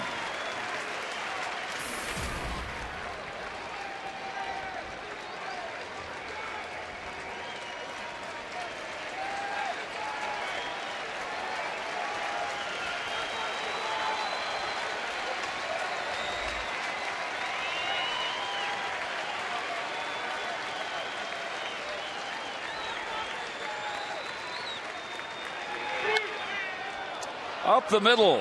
Backhand. Kinsler throw. Not in time. And Casey Kochman. I hope that didn't hit his fingers. First Tampa Bay Ray to reach base. I think he stopped that a little bit with his hand, and I don't think he was bending down because it was a base hit. I think he was bending down because it hit his fingers wrong. I hope I'm wrong. Yeah, he hurt his hand. Adrian Beltre signaling to the dugout to get Ron Washington, Mike Maddox, trainer Kevin Harmon out for a look. Was so badly wanted to stop that and keep his roll going after 5 perfect innings. Right on his index finger.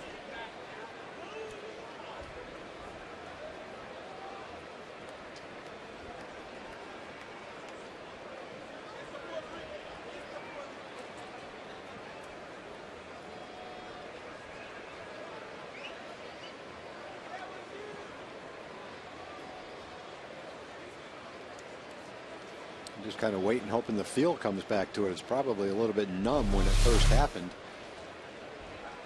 Not an exceptionally hard hit ball, but hard enough that if it hits your finger the wrong way, definitely going to do some damage. Just a well-placed bouncer right up the middle. Kinsler trying to make a great play. Did what he could. After CJ trying to reach back and bare hand that one. Now he'll take some warm-up tosses. What a phenomenal first 5 innings. 15 up, 15 down. Came back from falling behind Kochman in the count. And will stay in the game after the infield single. On his 66th pitch of the night.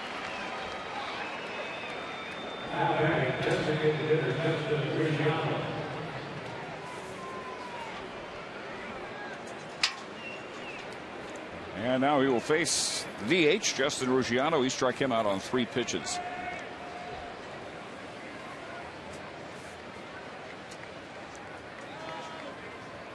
CJ, the 3rd Ranger this year to have a no-hitter through 5. Derek Holland also had retired first 15 he faced back on July 14th at Seattle. Ruggiano off the DL just today. Former Aggie began the year at AAA Durham. They called him up on May 20th. He was phenomenal. His first 14 games, he had 372. Back to earth since then. His last 24 games, he is at 157.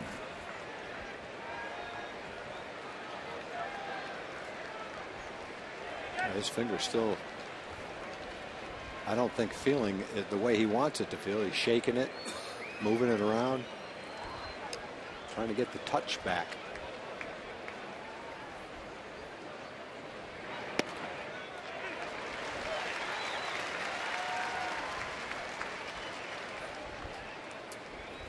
Well, he popped that one in there at 91 miles an hour, threw it for a strike.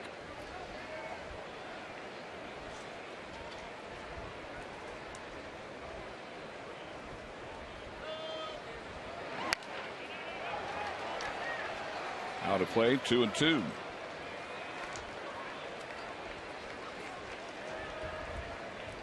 This form even better than what the Rays saw out of Wilson game 2 of the league divisional series last year. Shutout ball in 6 1/3 that game. But he didn't retire the first 15 he faced. This could be 2. Kinsler, Andrus, Moreland.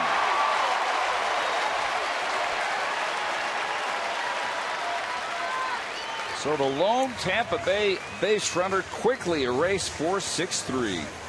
That ball wasn't hit a whole lot harder. In fact, I mean, Kochman's ball wasn't hit a whole lot harder than this ball. Just hitting a location where the Rangers couldn't make a play on it. That'll help CJ's pitch count. It's only at 71 right now. Get down, Kochman. Great look there. Fox Exmo, the Ballet, the double play. Rangers turn it as well as any. One thing a shortstop will do coming across the bag when he sees the runner, if he's got the ball, he'll throw from a low angle to keep the runner from trying to break up a double play. You don't duck. You got a chance to get a baseball sandwich.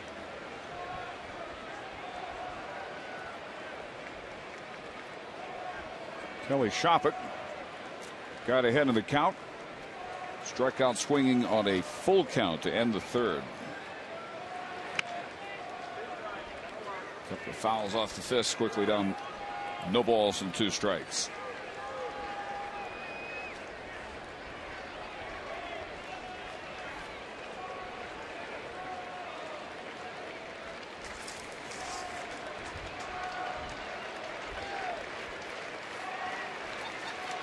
Much more like the C.J. Wilson of 2 starts ago that the Boston Red Sox saw. That one on August 22nd. That start went 6 2/3, 4-hit shutout ball. Rangers won that one 4-0. What made his struggles against the Angels so surprising? Well, he quickly figured out what ailed him that night. Had a strike away from his 8th K. Well hit to left field. Hamilton looks up. Home run, Kelly Shoppett. That's a pitch that he hasn't been making today. That was a breaking ball, a slider right down the middle of the plate.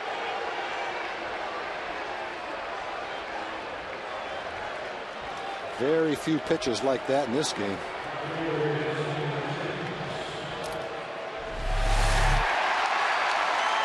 Generally, that pitch has been down and in and a swing and a miss. That one hung right in the center of the plate. It could be. No doubt CJ will be asked after the game. Just could be the difference in the feel of the finger after the deflection on the Kochman ground ball. 384-footer by Kelly Shoppett, his 8th home run. First hit of the road trip. He was 0 for 7 with 4 strikeouts. Only his 4th base hit since the end of July. And now Desmond Jennings still looking for his first hit of the trip. We talked about an outstanding start he has had to his rookie year since being called up July 23rd. Completely held in check by the Ranger pitching he has seen. Tonight he's fly to right and struck out. And behind here 1 and 2.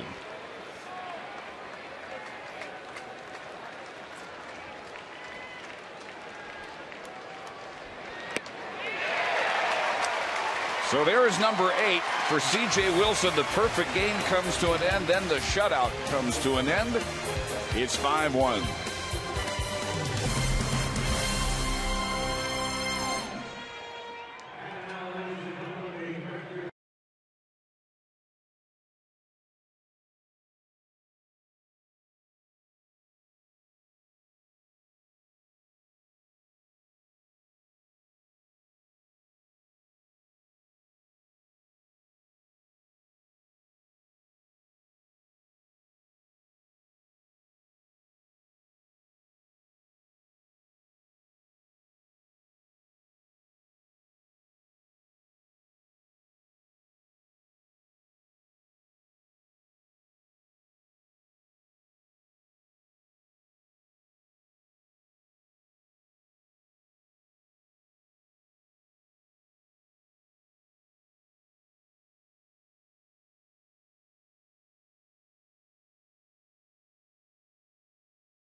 worth $200 and dinner for two at a Sonic Drive-In.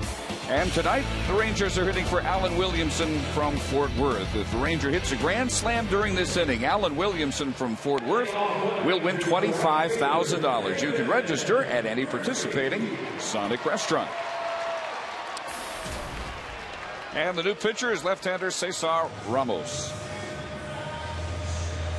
50th game for Ramos. He had a pretty good year. Kept the ball in the ballpark pretty well. Good opponent's batting average. Couple of lefties, 3 lefties out of 4 hitters coming up this inning. Good spot for a left-handed reliever. Ramos, 27, native of Los Angeles. And he faces Murphy, who doubled in the first Ranger run in the 3-run second inning.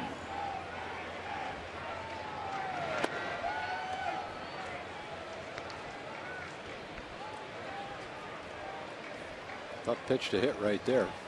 You need a bamboo pole to hit that thing. As far away as his stance is from the plate to begin with. There's a nice curve dropped in. Actual strike, and it's 0-2.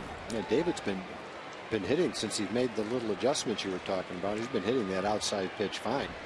Outside pitch for a strike. Tough to hit that outside pitch. This chopper right back to Ramos. Oh, fired a 90-mile-an-hour pitch.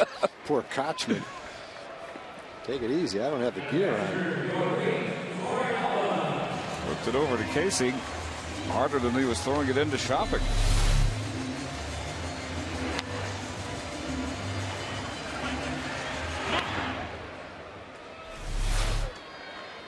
Well, he's got the top-rated fielding first baseman in baseball history over there. He can handle that and more. Yorvi Torrealba singled in a run and scored. Back in the second, grounded to third. His next time up.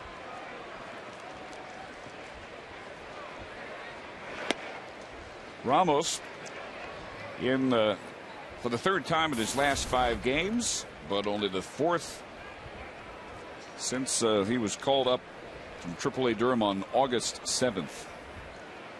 This is the 23rd game since then.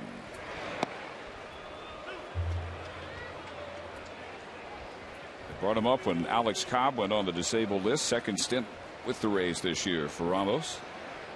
He was on the opening day roster. Came over from San Diego in December, part of the Jason Bartlett trade.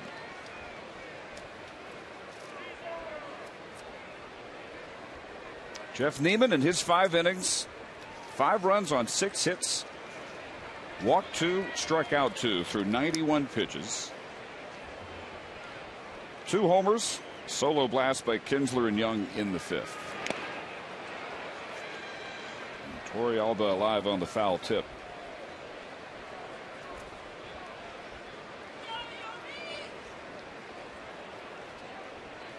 Neiman was fine except for the 2 innings, and was anything but fine in the second. 3 runs on 4 hits and the 5th.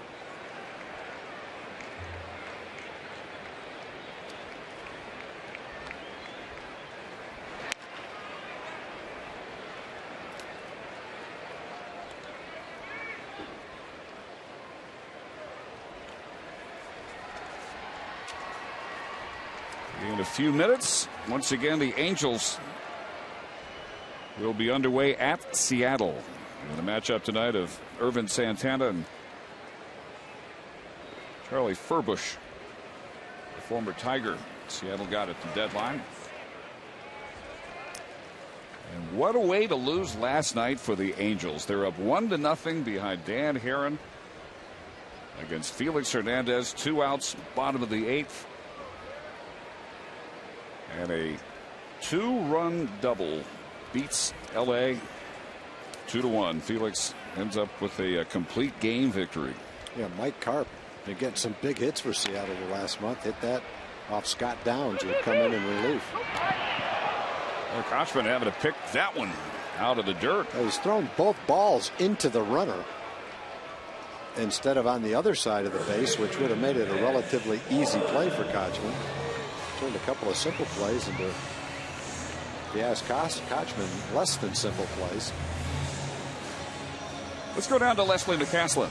Well, Mitch Moreland isn't a rookie, but he did not get called up last year until July 29th, so this is his first full season in the major leagues. I asked him before the game if he can tell a difference heading into this September after playing 137 games with the Rangers.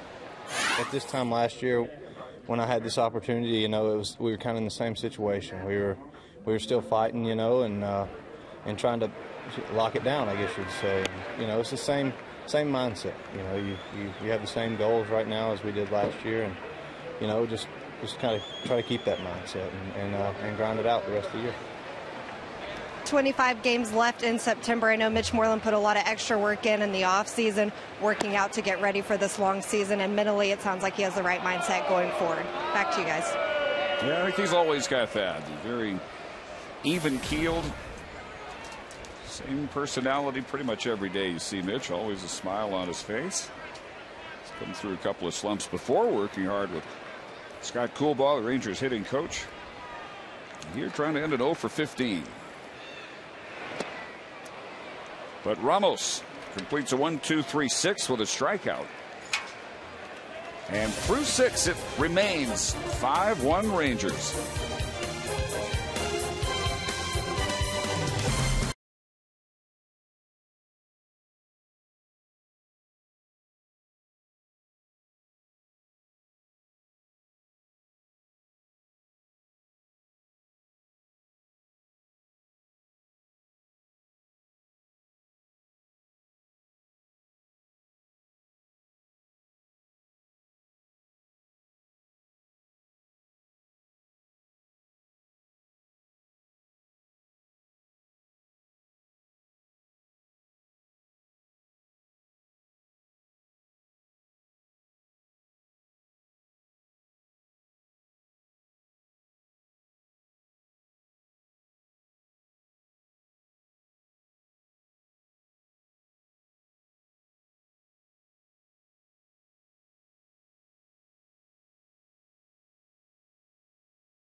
Ford dealers.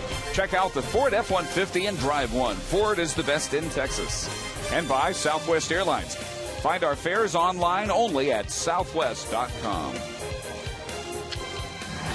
Barnett and Tom Grieve and C.J. Wilson back out for the 7th inning. Shaking off the Casey Kochman infield single off his index finger, leading off the 6th after he had started tonight with 5 perfect innings. Came back to get Justin Ruggiano to ground into a double play before allowing a Kelly Shopik home run. And a strikeout of Desmond Jennings ended that 6th. So a 2-hitter into the 7th. Strike 1 to Sean Rodriguez, who has bounced to the mound and flied to right.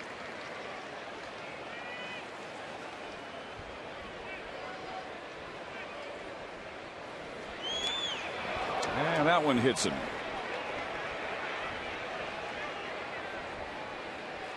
Dave, I want to wish a happy 64th anniversary to Bill and Marilyn Shamaris.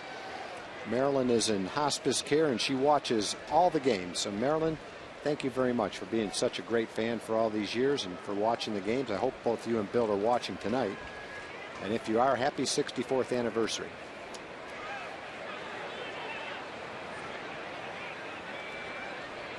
Evan Longoria has struck out both times tonight. And just 1 for 10 for the series.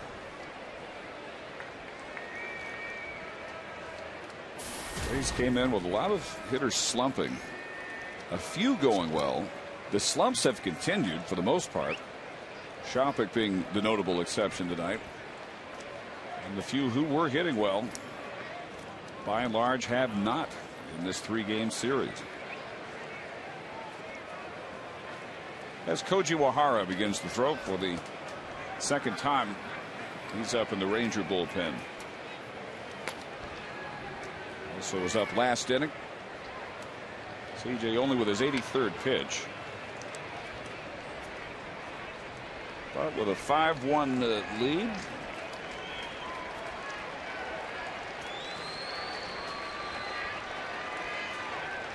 He's going to be close to the time he'd probably be turning it over to the bullpen anyway. Finger issue or no.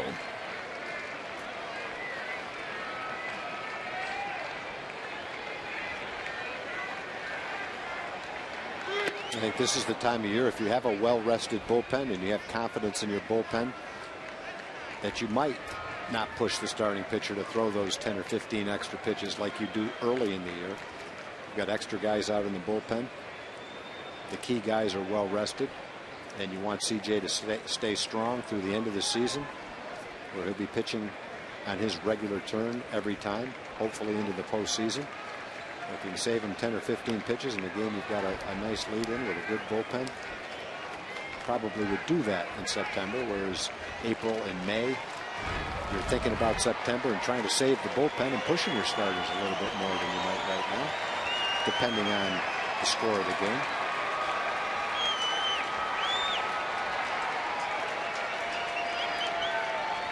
Extra arms out there are Merkin Valdez, called up from AAA Round Rock today. Mike Gonzalez just acquired from Baltimore. Listen, busting Longoria inside, 2 balls and 2 strikes.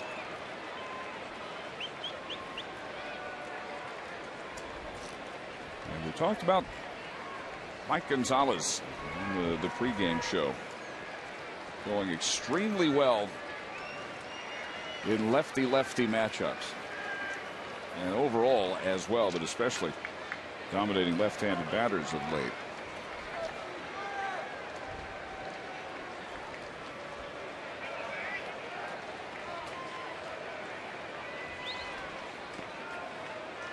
Fourth full count of the game for CJ.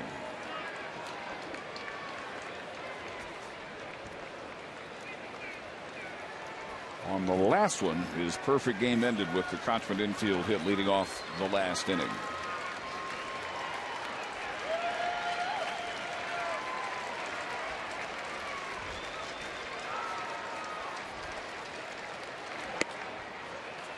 And there is his first walk. So a hit batsman and a walk. First 2 batters of the 7th inning.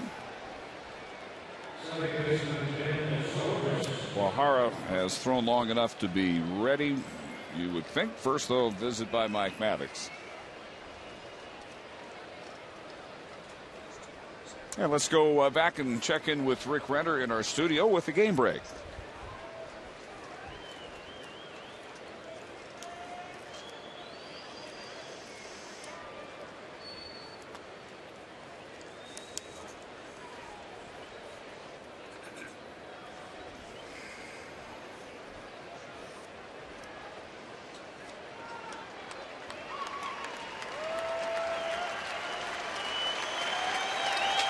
And Mike Maddox makes the pitching change here. C.J. Wilson leaving to a well-deserved standing ovation. I'm sure what happened was he sent him out to see if he's okay. And when he got out there, turned out he probably wasn't okay.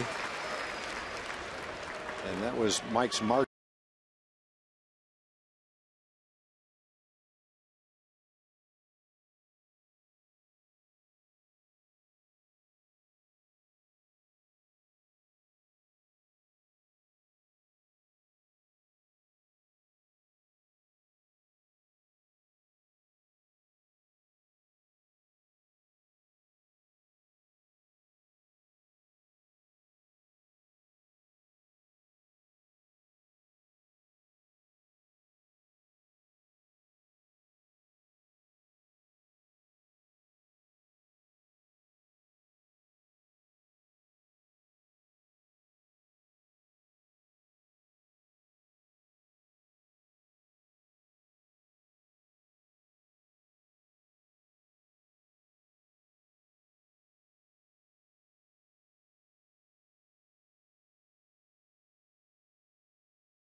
for C.J. Wilson. And O'Hara, including his time with Baltimore, on now time for the 56th time this year. And Koji's had a little bit of a problem lately with the home run ball. And this is not an appearance with a couple of men on where you want to see the home run ball. He's allowed homers in each of his last 2 outings. And runs in 4 of his last 5. And his last outing, he gave up a home run plus a couple of other hard hit balls after the home run that were caught. First pitch to Zobrist, who struck out and flied to left against Wilson. I think that's one of the things that has hurt him, is an inability to throw that last pitch. Splitter, an off-speed pitch for a strike. Hitters have been able to pretty much look fastball, and comes in throwing 2 of them right here. And he's a different pitcher if the hitter can narrow him down to a fastball and look for it and get it. Has to depend on throwing the hitter what he's not looking for. Try to throw him maybe a high fastball or maybe another splitter.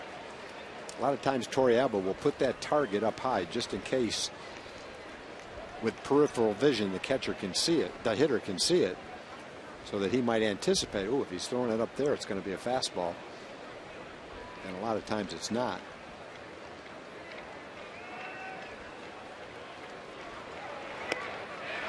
There's a good fastball.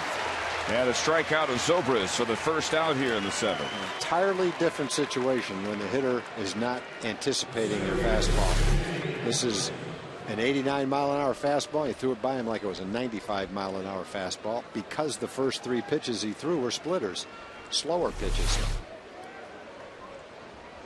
Well, that's more the pattern that he had with Baltimore, not so much the pattern in his first 12 games with the Rangers, which has seen a .591 earned run average.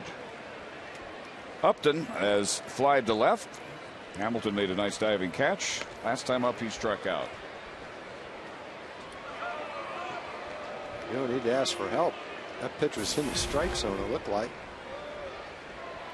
As a number of pitches have been with Wally Bell. I mean, that's tonight. If you're a pitcher, you're thinking, man, I got to have that pitch.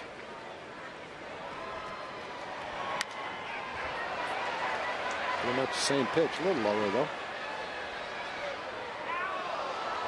Aaron Oliver getting loose.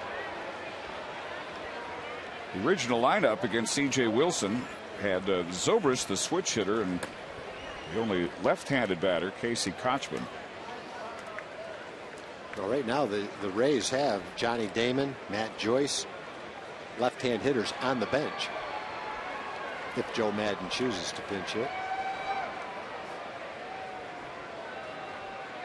We got 5 left-hand hitters and a switch hitter on the bench. There's another foul back by B.J. Upton, 1 and 2. Well, first hitter was 3 straight splitters and then a fastball for strike 3. This is 3 straight fastballs to get the count 1 and 2. Let's see if he reverses it and goes to the splitter right here to try to get a strikeout.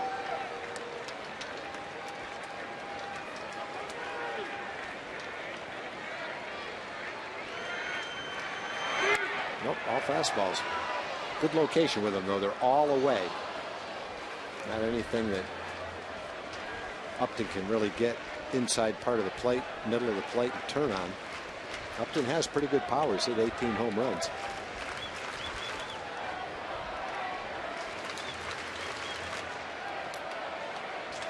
Sooner or later, that splitter's coming, though.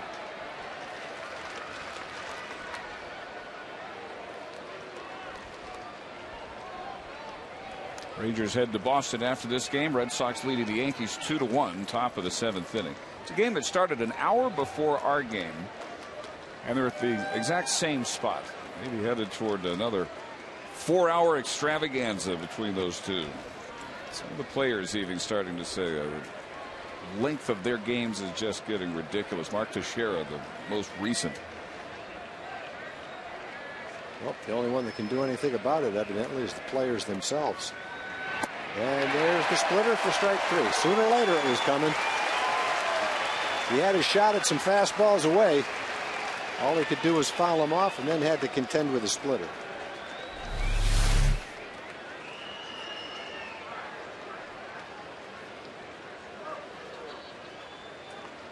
I want to see Koji get the next hitter just so we can see him come off the field in the dugout. Well, the next hitter is going to be Matt Joyce, pinch hitting for Brandon Geyer. He grounded out and flied out after being called up today from Durham. And Ron Washington is going to make the call here for Darren Oliver. So Koji gets the high fives on the mound.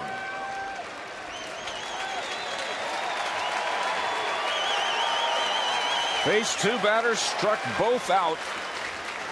And there's the greeting in the dugout. Not quite as entertaining as if he ended the inning, but he did his job. Now it's Oliver.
Koji Wahara's dugout celebration after a good outing. All of his teammates can tell he's excited. There's a lot of energy, but there's conflicting reports on what exactly is being said.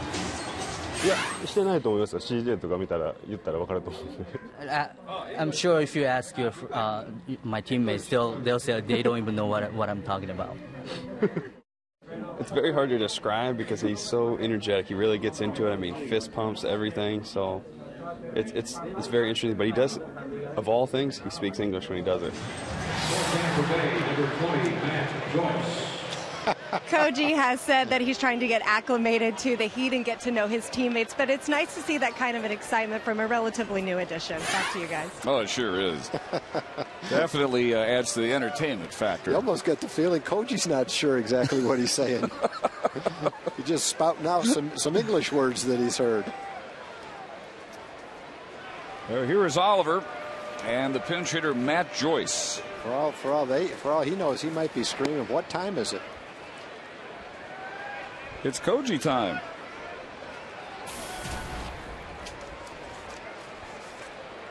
Aaron Oliver pitched in the first game of this series on Tuesday night. A one batter and got Casey Kochman to line out to end the seventh. Trying to get the last out of the seventh here. I was walking down the street one day in Venezuela, and a young Venezuelan teenager, he's about 18, recognized a couple of us as ball players, and he wanted to show us that he knew English. And he came up to me and said, "Ton Grieve, what is your name?" I'm not exactly sure what he thought he was saying. Well, Joyce rips a base hit to center field, and that brings home Sean Rodriguez and makes it a 5-2 game. So Joyce now 2 for 4 lifetime against Darren Oliver. Had been hitting just .213 on the year against left-handed pitching.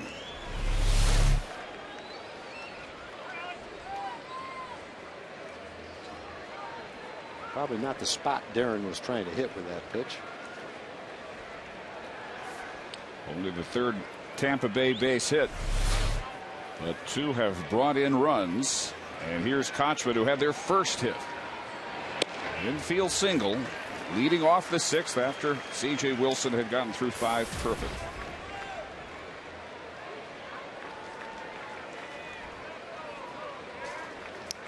On Tuesday night, Kochman sent Ian Kinsler diving to his left, make a stab of a line drive just off the grass. Wally Bell likes those 2 pitches off the plate a bit. Fine with Oliver, 0-2. That first one was one of those borderline pitches that could go either way. Ball was on the corner. The second one looked like it might have been a little bit off. The first one's a strike.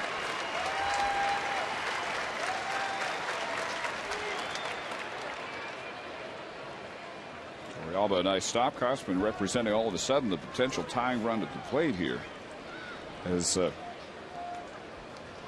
Rodriguez, hit by a pitch, has come home. Longoria at second, the last property of C.J. Wilson.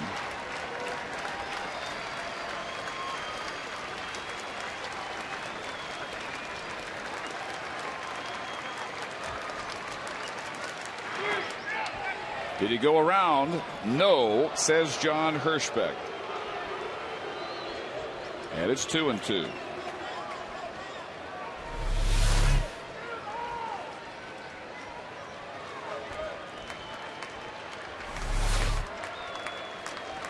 part of Kochman's offensive career year this year. Recovering from an eye infection. He said hitting in Seattle last year was like looking through a dirty windshield. Watches that one off the plate, and it's 3-2.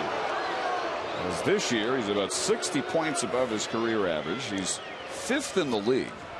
Coming in tonight at 320. The highest finish ever by a Tampa Bay hitter was Jason Bartlett, who finished 7th in batting 2 years ago. That kind of year for Kochman. So a tough third out Oliver's working on here. 2 former Angels square off for the second time in 3 games.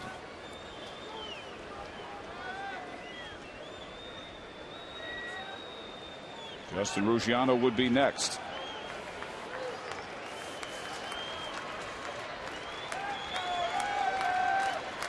Kochman ended a 3 for 18 with that infield hit.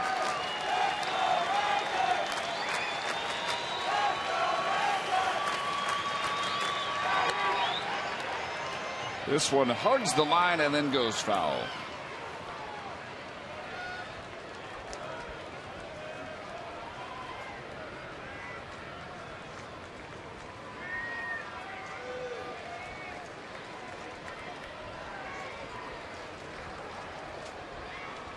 And in the meantime, they are underway at Safeco Field. Angels batting top of the 1st against Charlie Furbush.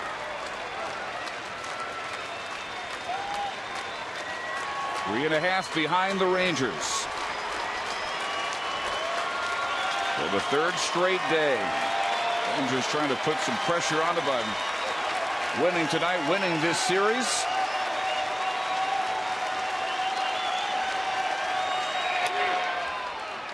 And charging is Elvis Andrus, and Darren Oliver, after giving up the RBI pitch single to Joyce, retires Kochman and keeps it 5-2. Stretch time of the ballpark.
Wired.com.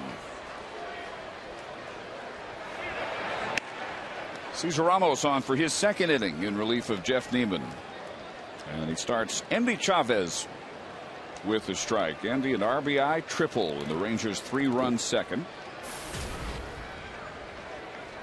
Grounded to first last time up. Rangers jumped on Neiman with 3 runs on 4 hits in the second. And that little looper out into center field is caught by B.J. Upton.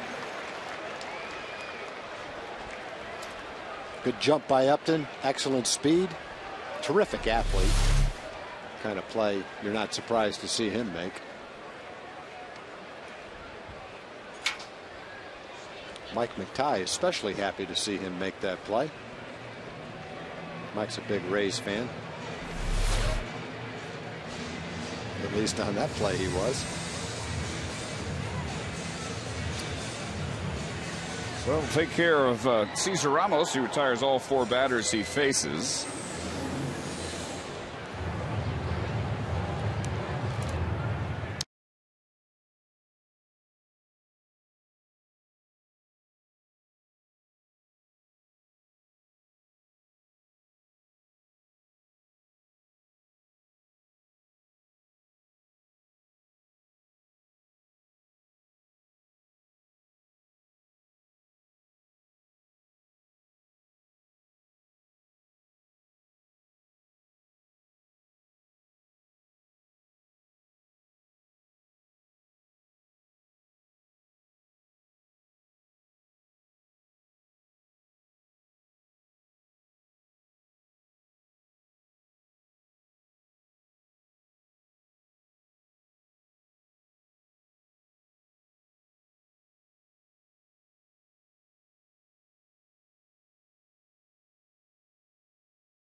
Light, cold, hard blast. Ian Kinsler leading off the 5th inning. A 2-2 pitch from Jeff Neiman.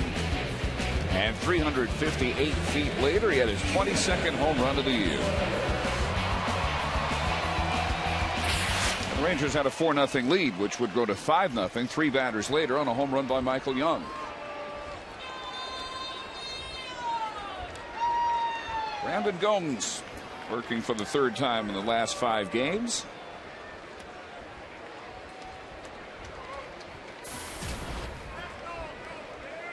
Tough on right-handed hitters. They are hitting just .224 against Gomes. First batters just .217. That one is lifted deep to center field. Upton looking up. Another home run for Ian Kinsler.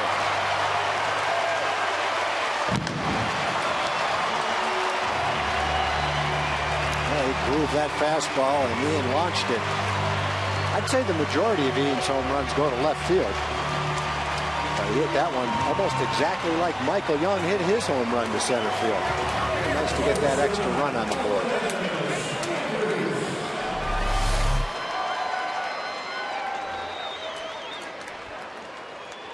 Pitch, Gomes started outside but came right back over the heart of the plate.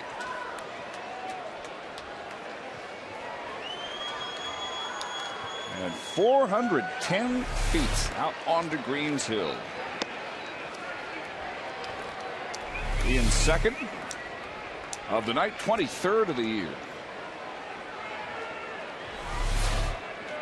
Back to a 4-run lead. Elvis has grounded out, walked, and struck out.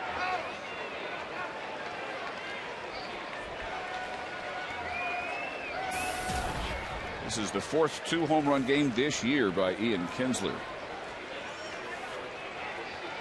And the 11th of his career.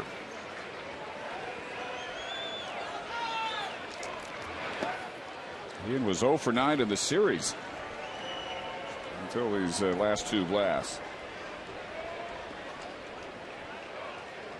So now 6 runs for the Rangers on 7 base hits. They are error-free again tonight. They've left 3. Tampa Bay 2 runs on 3 hits. No errors. They've left 2.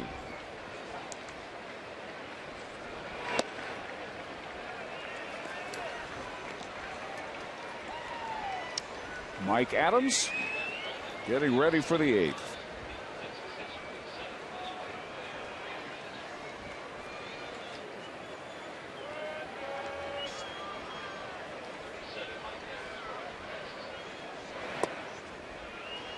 Elvis works the count full.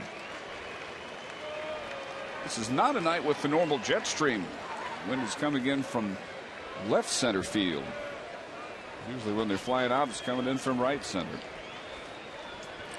It's 2 of the home runs tonight to dead center. And sometimes balls that aren't hit that well fly out. Those 2 balls, they deserve to be home runs because they were hit well enough to be home runs.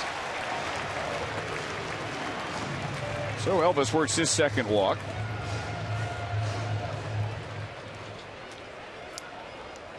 Joe Madden has left-hander J.P. Howell ready in the bullpen. Josh Hamilton, who is 0 for 3 tonight. Next Ranger hitter, here comes Howell in a 6-2 game.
Tied all 3 batters he faced,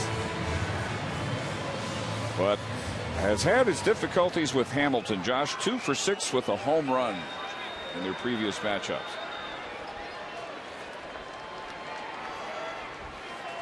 Howell has been extremely sharp lately. Opponents just 3 for 26 against him since July 29th.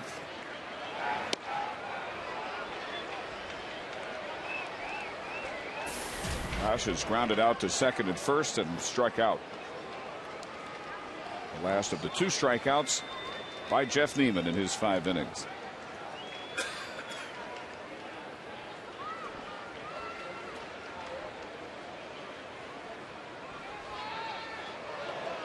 And a very close play. It looked like a little closer than it turned out to be. Elvis diving in ahead of the throw. He was definitely going. Yeah, pretty close. Elvis only 3 steals his last 30 games. He's been caught 3 times. Well, it's probably a reflection on how hard the pitchers are bearing down trying to keep him from stealing a base.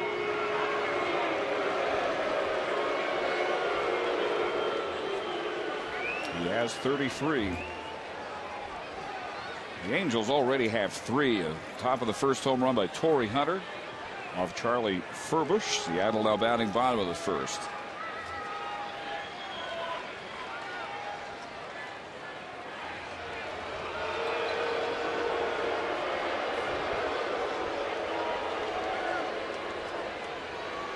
And the Yankees and the Red Sox now are ahead of us right where we are, bottom of the 7th inning. The Yankees got 3 in their half of the 7th, and they now lead that game 4-2.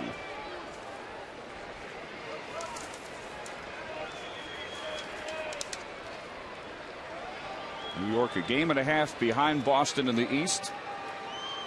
7.5 up on Tampa Bay in the wild card race.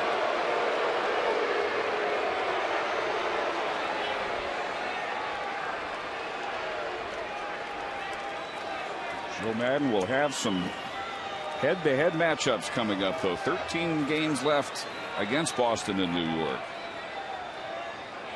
And 3 more against the Rangers next week at Tropicana Field. Check swing. And a ball and a strike for Hamilton.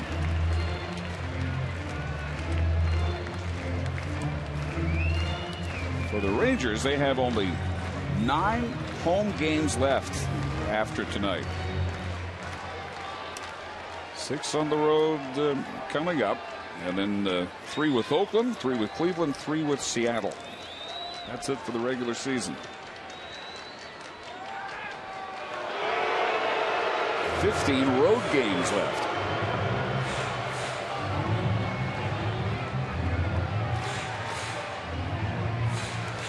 Last road trip went very well. They won 7 out of 10. Tonight trying to close out a 5-5 homestand.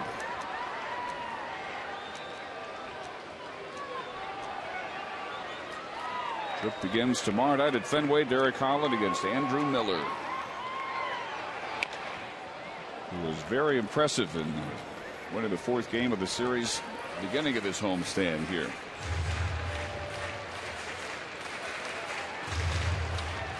You look at this part of the schedule and you knew it was going to, well, even you look at the last road trip, 4 in Los Angeles, 3 in Chicago, come back home, 4 against the Red Sox, the Angels, Tampa Bay, go to Boston, go to Tampa Bay. Really difficult part of the schedule, but Rangers are hanging right in there. Road trip, Boston and Tampa Bay, that's another tough stretch of the schedule. Here goes Elvis. And a little looper, and B.J. Upton runs that one down out in the gap. Well, he's gotten both outs here in the 7th inning. Yeah, that ball was slicing away from him, too. Used all his speed and all his reach to make that play, take an extra base hit away from Job.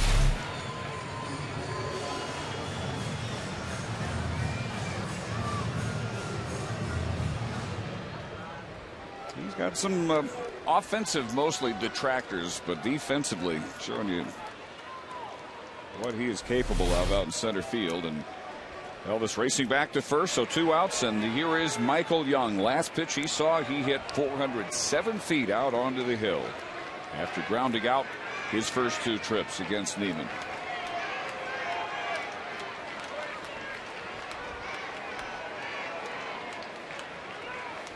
His 11th home run, his 88th RBI, just 3 less than his total from all last year. And they got Elvis picked off.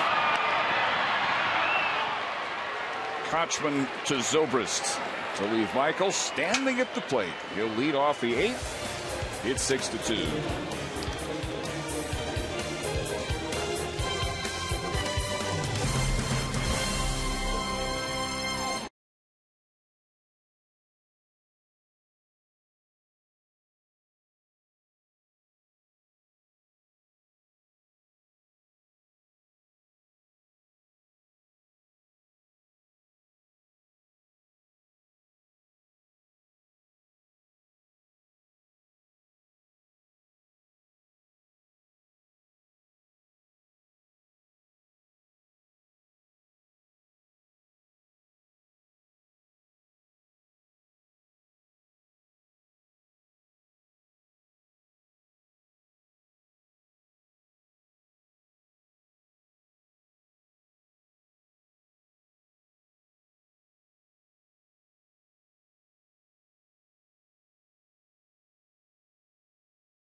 Tampa Bay after 5 perfect innings by C.J. Wilson. An infield single by Casey Kochman.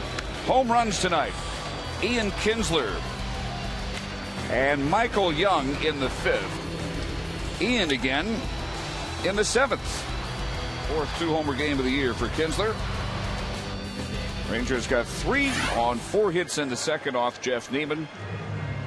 Chased him with those 2 5th-inning home runs. And now Mike Adams is on to work the 8th inning. Mike Adams, Tom, of late has been just about untouchable. Well, he's starting to throw his pitch now. The cutter, he's keeping it down in a way. He got hurt, especially in the Anaheim game, on a couple of high cutters. Torrey Hunter got a base hit, and then Trumbo hit the home run. But pretty much since then, he's throwing his game, mixing in fastballs, but throwing his cutter and his slider down and away very successfully. That's good to see. That's the kind of pitcher Mike is. And he will face pinch hitter Johnny Damon. Batting for Justin Ruggiano, who struck out and grounded into a double play.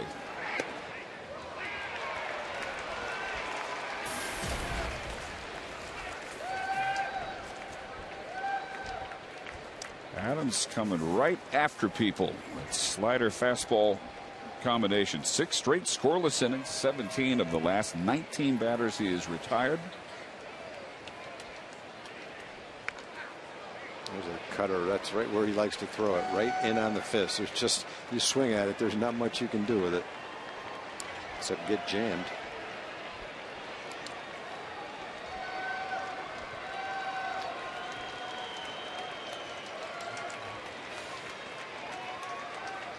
Johnny Damon in the series, 1 for 7, a home run against Wahara last night. He sends first base coach George Hendrick scrambling out of the way of that foul ball. John Jaso has come out in the on-deck circle to hit for Shopik, and then it will be the top of the order, Desmond Jennings. C.J. Wilson, as we said, 5 perfect to start the game, finished with 6+ innings, 2 runs on only 2 hits. He struck out 8, all swinging, walked only 1. And hit a batter, and that was Sean Rodriguez leading off the 7th. He then walked Evan Longoria. And that brought on Koji Wahara, who struck out both batters he faced. Darren Oliver came in. He gave up an RBI pinch single to Matt Joyce before retiring Casey Kochman on a grounder. First Tampa Bay run, 2-out solo home run by Shopik in the 6th.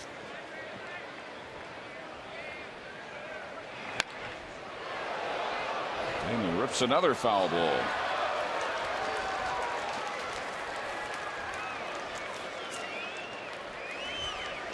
So the Rangers trying to take this rubber game. 2 out of 3 over Tampa Bay. Finish a 5-5 homestand. Late night, early morning flight to Boston. Tomorrow night, first of 3 at Fenway Park. Boston in the top of the 8th now, trailing the Yankees 4-2. Line drive right to Adrian Beltre, and his return to the lineup for the first time since injuring his hamstring July 22nd. They threw him all cutters and sliders in, and he threw him a fastball away, and Damon hit it well. Fortunately, it was right at Beltre.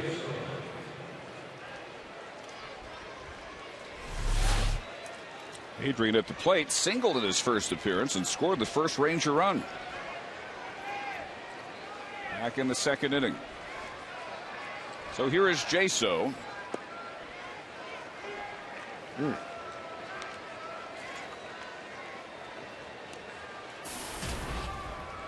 Jaso 1 for 5 in the series, an RBI single off of Ogando last night. That looked like a pretty good pitch.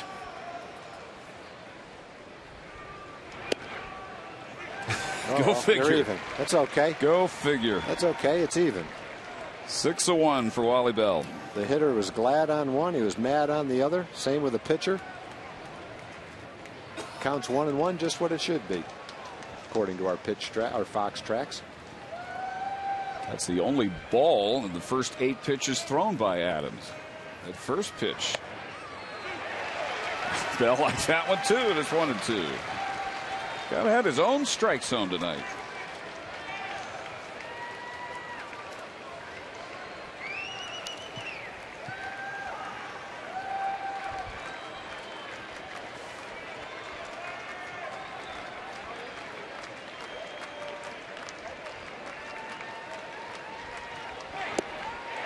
And Jaso down swinging, 2 outs in the 8th.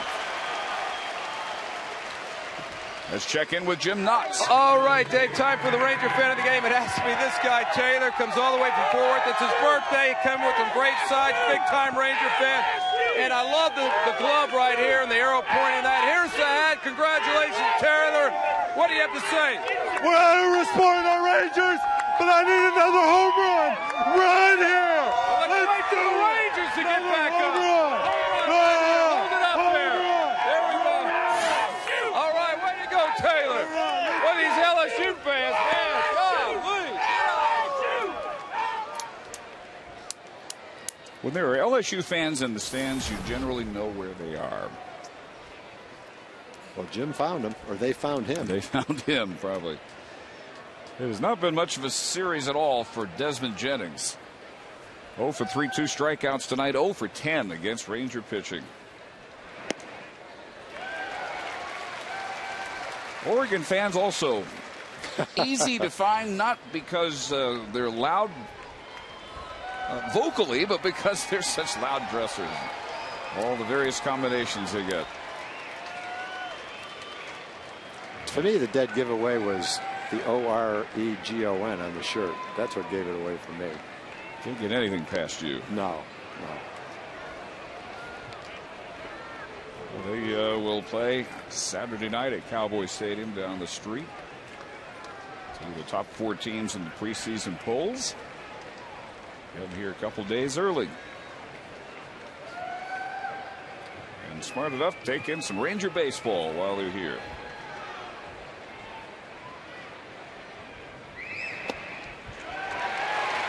Two and 2 to Jennings as Adams tries for another 1-2-3 inning. 26,220 tonight in the ballpark, and they're behind him.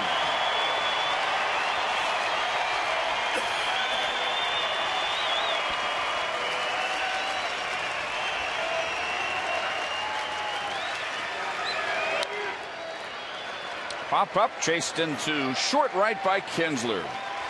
And Adams does the job again in 1-2-3 fashion.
5 that afternoon, with the first 35,000 fans receiving a patriotic Rangers cap. Reserve your seats at TexasRangers.com or by calling 972-RANGERS. Fifth Tampa Bay pitcher of the night is left-hander Jake McGee, who has been little used, just his 4th appearance in their last 20 games since coming up on July 15th from AAA Durham. Did a lot of strikeouts, 17 in 11 2/3 innings since his call up. And he's been giving up home runs in 4 of his last 6 appearances. Michael Young homered his last time and was at the plate when J.P. Howell picked off Elvis Andrus to end the Rangers' 7th.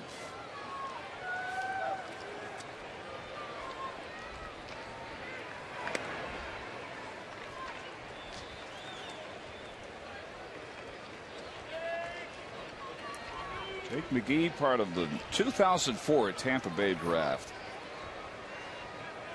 That turned out to be a very fertile year for them. They got Jeff Neiman in the 1st round with a 4th overall pick, tonight's starter. In the 2nd round, they got Reed Brignac. In the 3rd, Wade Davis, and Jake McGee in the 5th round.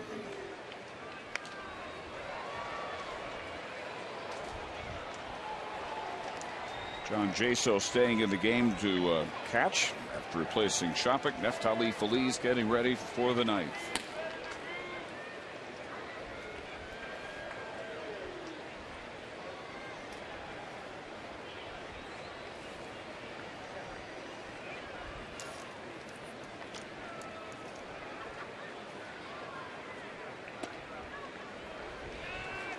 A good fastball for McGee, mid-90s. That last one, 97.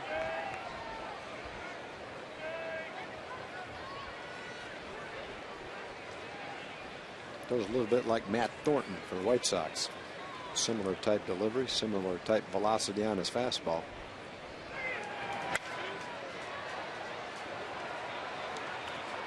Slicing back into the seats. How many players come out of the state of Nevada? McGee out of Edward Reed High School. Could have played at UNLV. Signed with the Rays instead.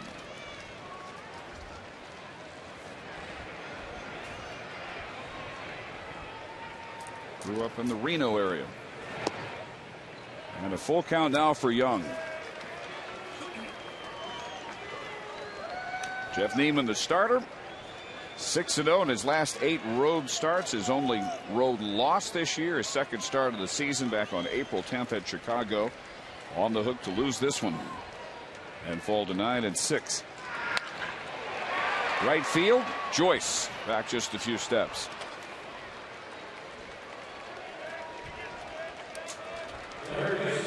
Tomorrow night on TXA 21, the first of the road trip at Fenway Park in our Nissan pitching matchup.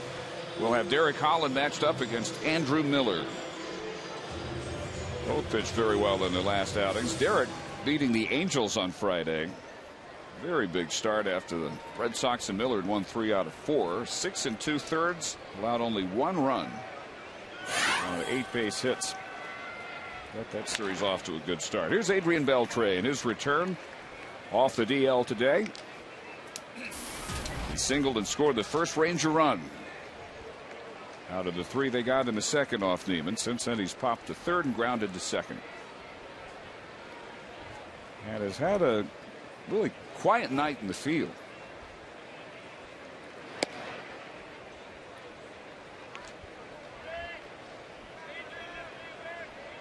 Yeah, the hardest part of the game for him was after his single. He had to score on David Murphy's double all the way from first base.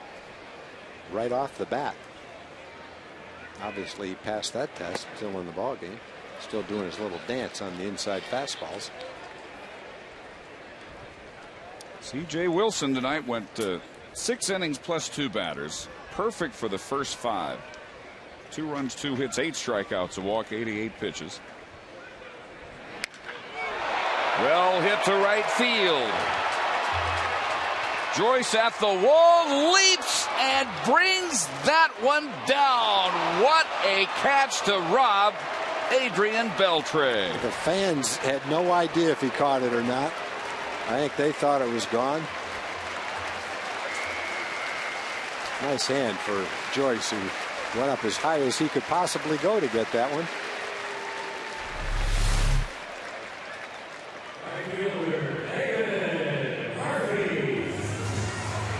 Got there waiting for it. Now it's just a matter of, can I jump high enough to get it? And he did.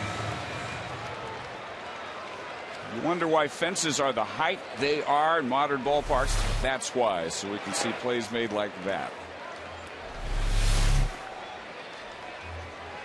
Well, the dugout ready to give Adrian Beltre a big welcome. McGee wasn't sure if he caught it or not till the second time around. Murphy gets that one off the glove of Desmond Jennings, trying to make a running basket catch. Well, he got to it, he just missed it.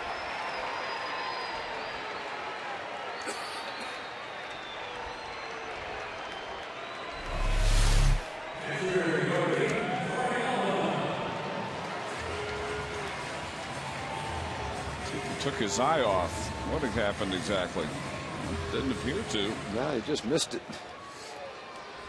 He's been getting rave reviews for his play out in left field. Well, he's an athlete and a good outfielder, but that's just one he failed to come up with.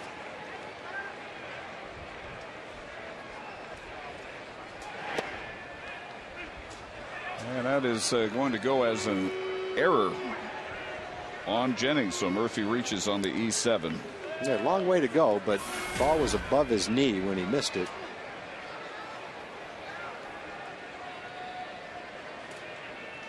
Yovi Torrealba, an RBI single and a run scored. That handed two of the three Ranger runs back in the second. Since then, pair of groundouts.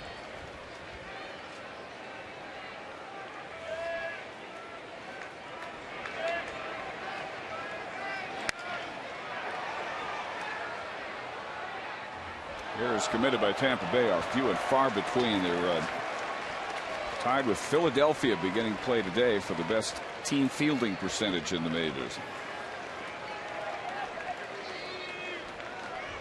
They have allowed the fewest runs in the American League by 17 over number 2 LA. The Angels now leading 4-0 at Seattle. Game now in the bottom of the third.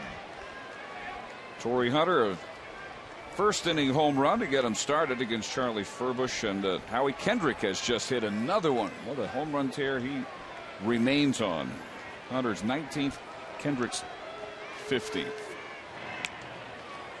Seattle so far does not have a hit off of Irvin Santana.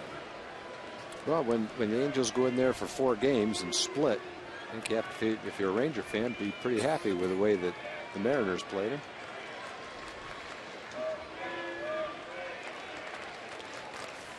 Especially stealing the game last night the way they did.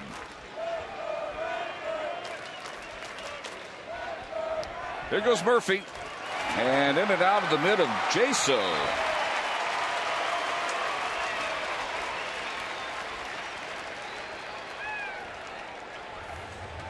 Murphy with the second successful steal by the Rangers this evening, and his 8th of the year.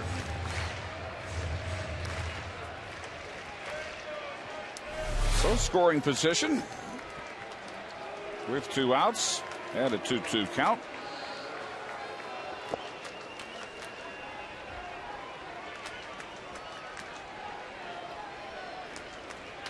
Yankees Red Sox now bottom of the 8th, 4-2 New York.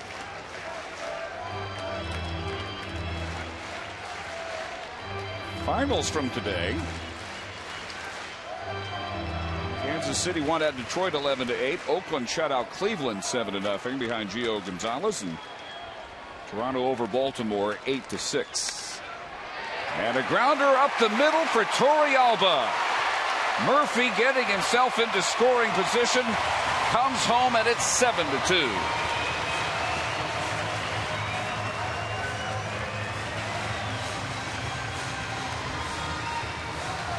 And for Jorvik, his second RBI single of the game. Sneaking in a little extra run right there. The error, the stolen base, and a hard base hit up the middle for Torrealba. Jorvik 3 for 21 in the homestand before a productive night. 31st and 32nd RBIs of the year, and that brings up Mitch Moreland. 0 for 3, 2 grounders, a strikeout. And trying to end at 0 for 16 here. 7 runs on 8 hits for the Rangers. They left only 3. 3 solo home runs. The 3 they left were in that second inning when they scored 3 and left the bases loaded. Josh Hamilton grounded out to end that inning. Other than that, complete efficiency. As the run here against McGee unearned. Murphy reaching with 2 outs on the air by Jennings out and left. And then the stolen base key, getting him into position to score on the Torrealba single.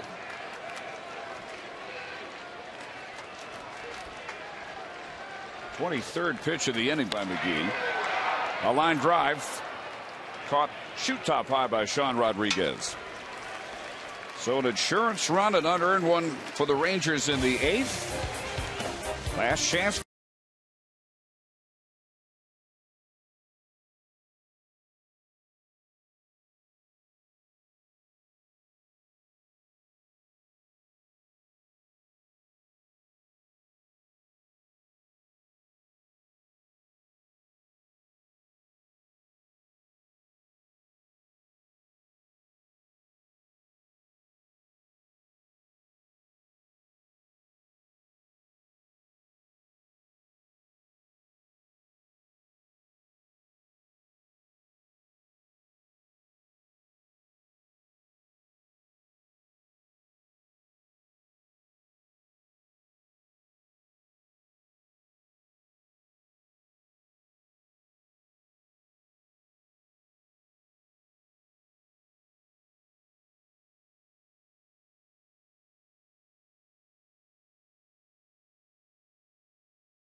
Four hitters in the 9th inning here as the Rangers try to hold on to this 7-2 lead they have in the finale of the homestand, the finale of this 3-game set against the Rays. John Radigan on the Rangers live set. I'll be joined by Steve Busby. We'll have lots of post-game reaction to this one. Rangers trying to go 5-5 on the 10-game homestand, and we'll hear from around Washington players, get the analysis of Steve Busby, and of course from Dave and Tom too. It's all coming up Rangers Live immediately following the game. Dave, Tom, back to you guys. All right, John, we'll look forward to it. And here is Neftali Feliz working for the second time in this 3-game series. Tuesday he got a save, kind of an adventurous save to finish off the win for Scott Feldman. Obviously a non-save situation here. And it will begin with Sean Rodriguez, who has bounced to the mound, flied to right, He was hit by a pitch by C.J. Wilson leading off the 7th. And ended up scoring the second Tampa Bay run.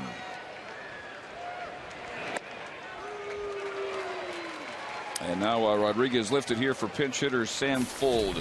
Longoria in the on-deck circle. Full pinch hit in the first game, leading off the 9th inning against Felice, and drilled a base hit to right field.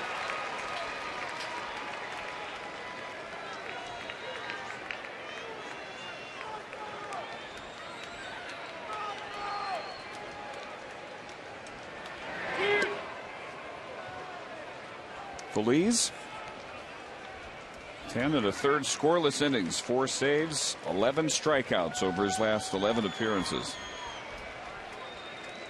His ERA has dropped from 3.64 down to 2.92. And opponents just 2 for 32 against him in that span.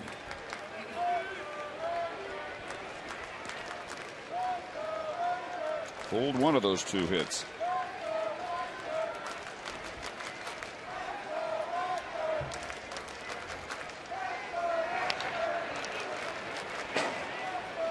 Wilson went 6 innings plus 2 batters.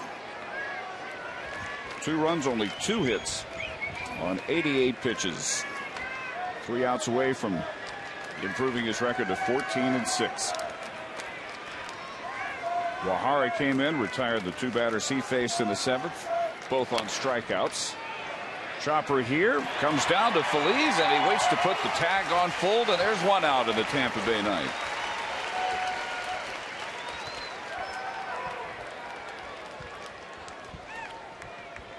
Wilson on his 88 pitches, perfect through 5 innings.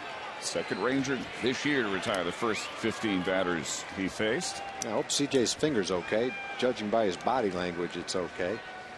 Not so sure it was okay when he came out of the game, though. Tried to barehand the infield single by Casey Kochman leading off the 6th. So here is Longoria,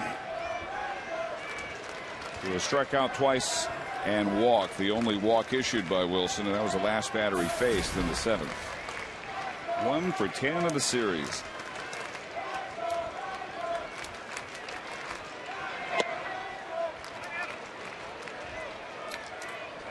Aaron Oliver gave up an RBI single to the pinch hitter Joyce in the 7th, and retired Kochman for the last out. Adams a 1-2 3/8. As has become his custom, with a strikeout now in Feliz's hands. And behind Longoria, 3-0.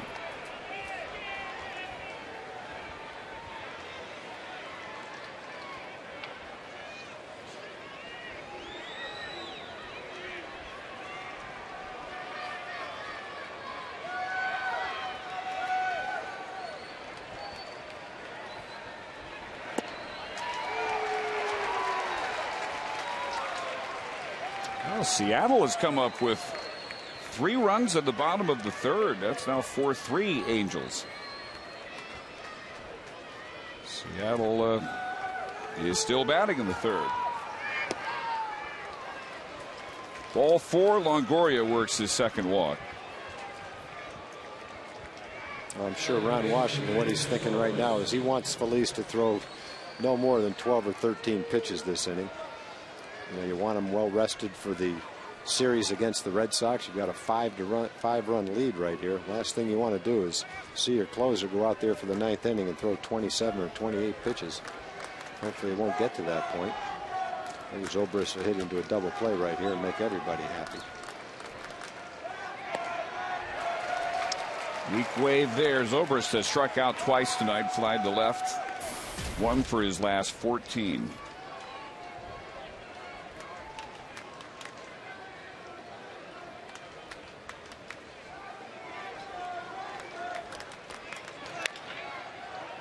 That one gets through on the right side, a base hit.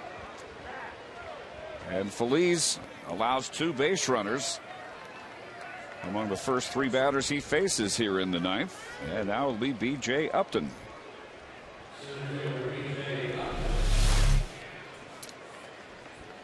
Yeah, just a little roller, but right between first and second.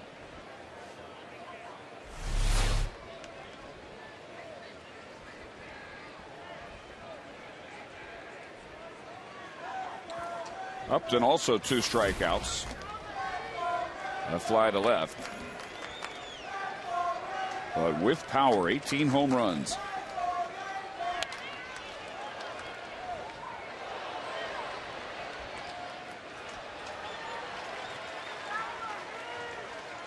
Upton hitting only .222, but one of 5 players in baseball with 15 home runs, 25 stolen bases at this point. One swing, he can make it very interesting. But behind nothing in 2. And the newest Ranger left-handed reliever Mike Gonzalez now gets up to throw. Just acquired from Baltimore. For a player to be named yesterday. And this is just a reflection of pitch count right here. He just doesn't want Feliz to throw too many pitches.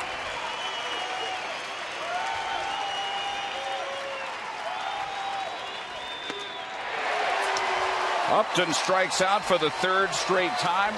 2 outs in the Tampa Bay ninth.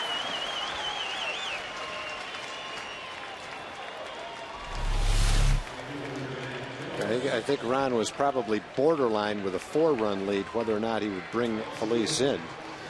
When the lead got to 5, he got Hamburger up, but he didn't have time to get loose. The last out was made quickly on the line drive to shortstop, and so he went with Feliz. Last chance for the Rays, Matt Joyce. A pinch RBI single off Oliver in the 7th. And strike 1.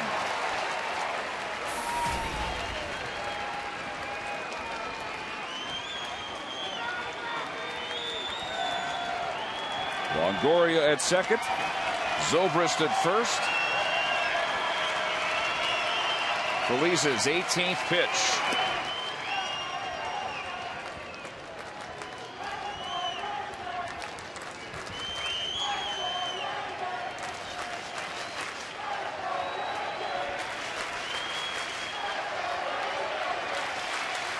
$26,220. Mostly on their feet. 2 balls and a strike. Not the clean inning that Feliz came out there looking for with a 5-run lead.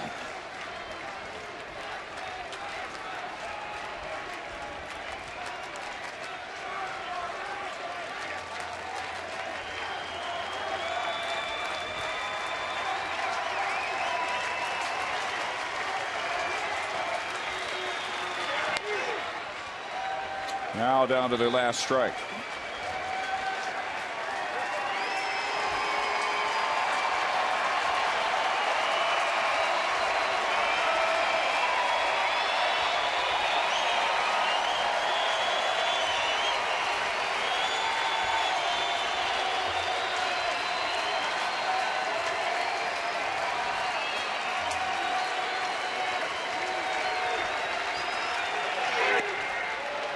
Full count. And with a lefty coming up next, Kochman's coming up next, and this will be Feliz's 22nd or 3rd pitch. I'm not sure that Ron's going to let him pitch to another hitter. Not really sure why he would.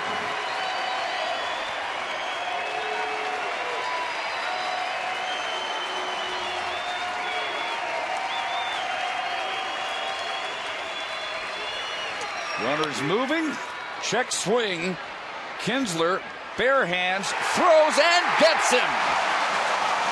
And the Rangers take 2 out of 3 from the Rays. C.J. Wilson's 14th win in the books, 7-2 on a 2-homer night by Ian Kinsler. He makes the final defensive play to finish off a 5-5 homestand.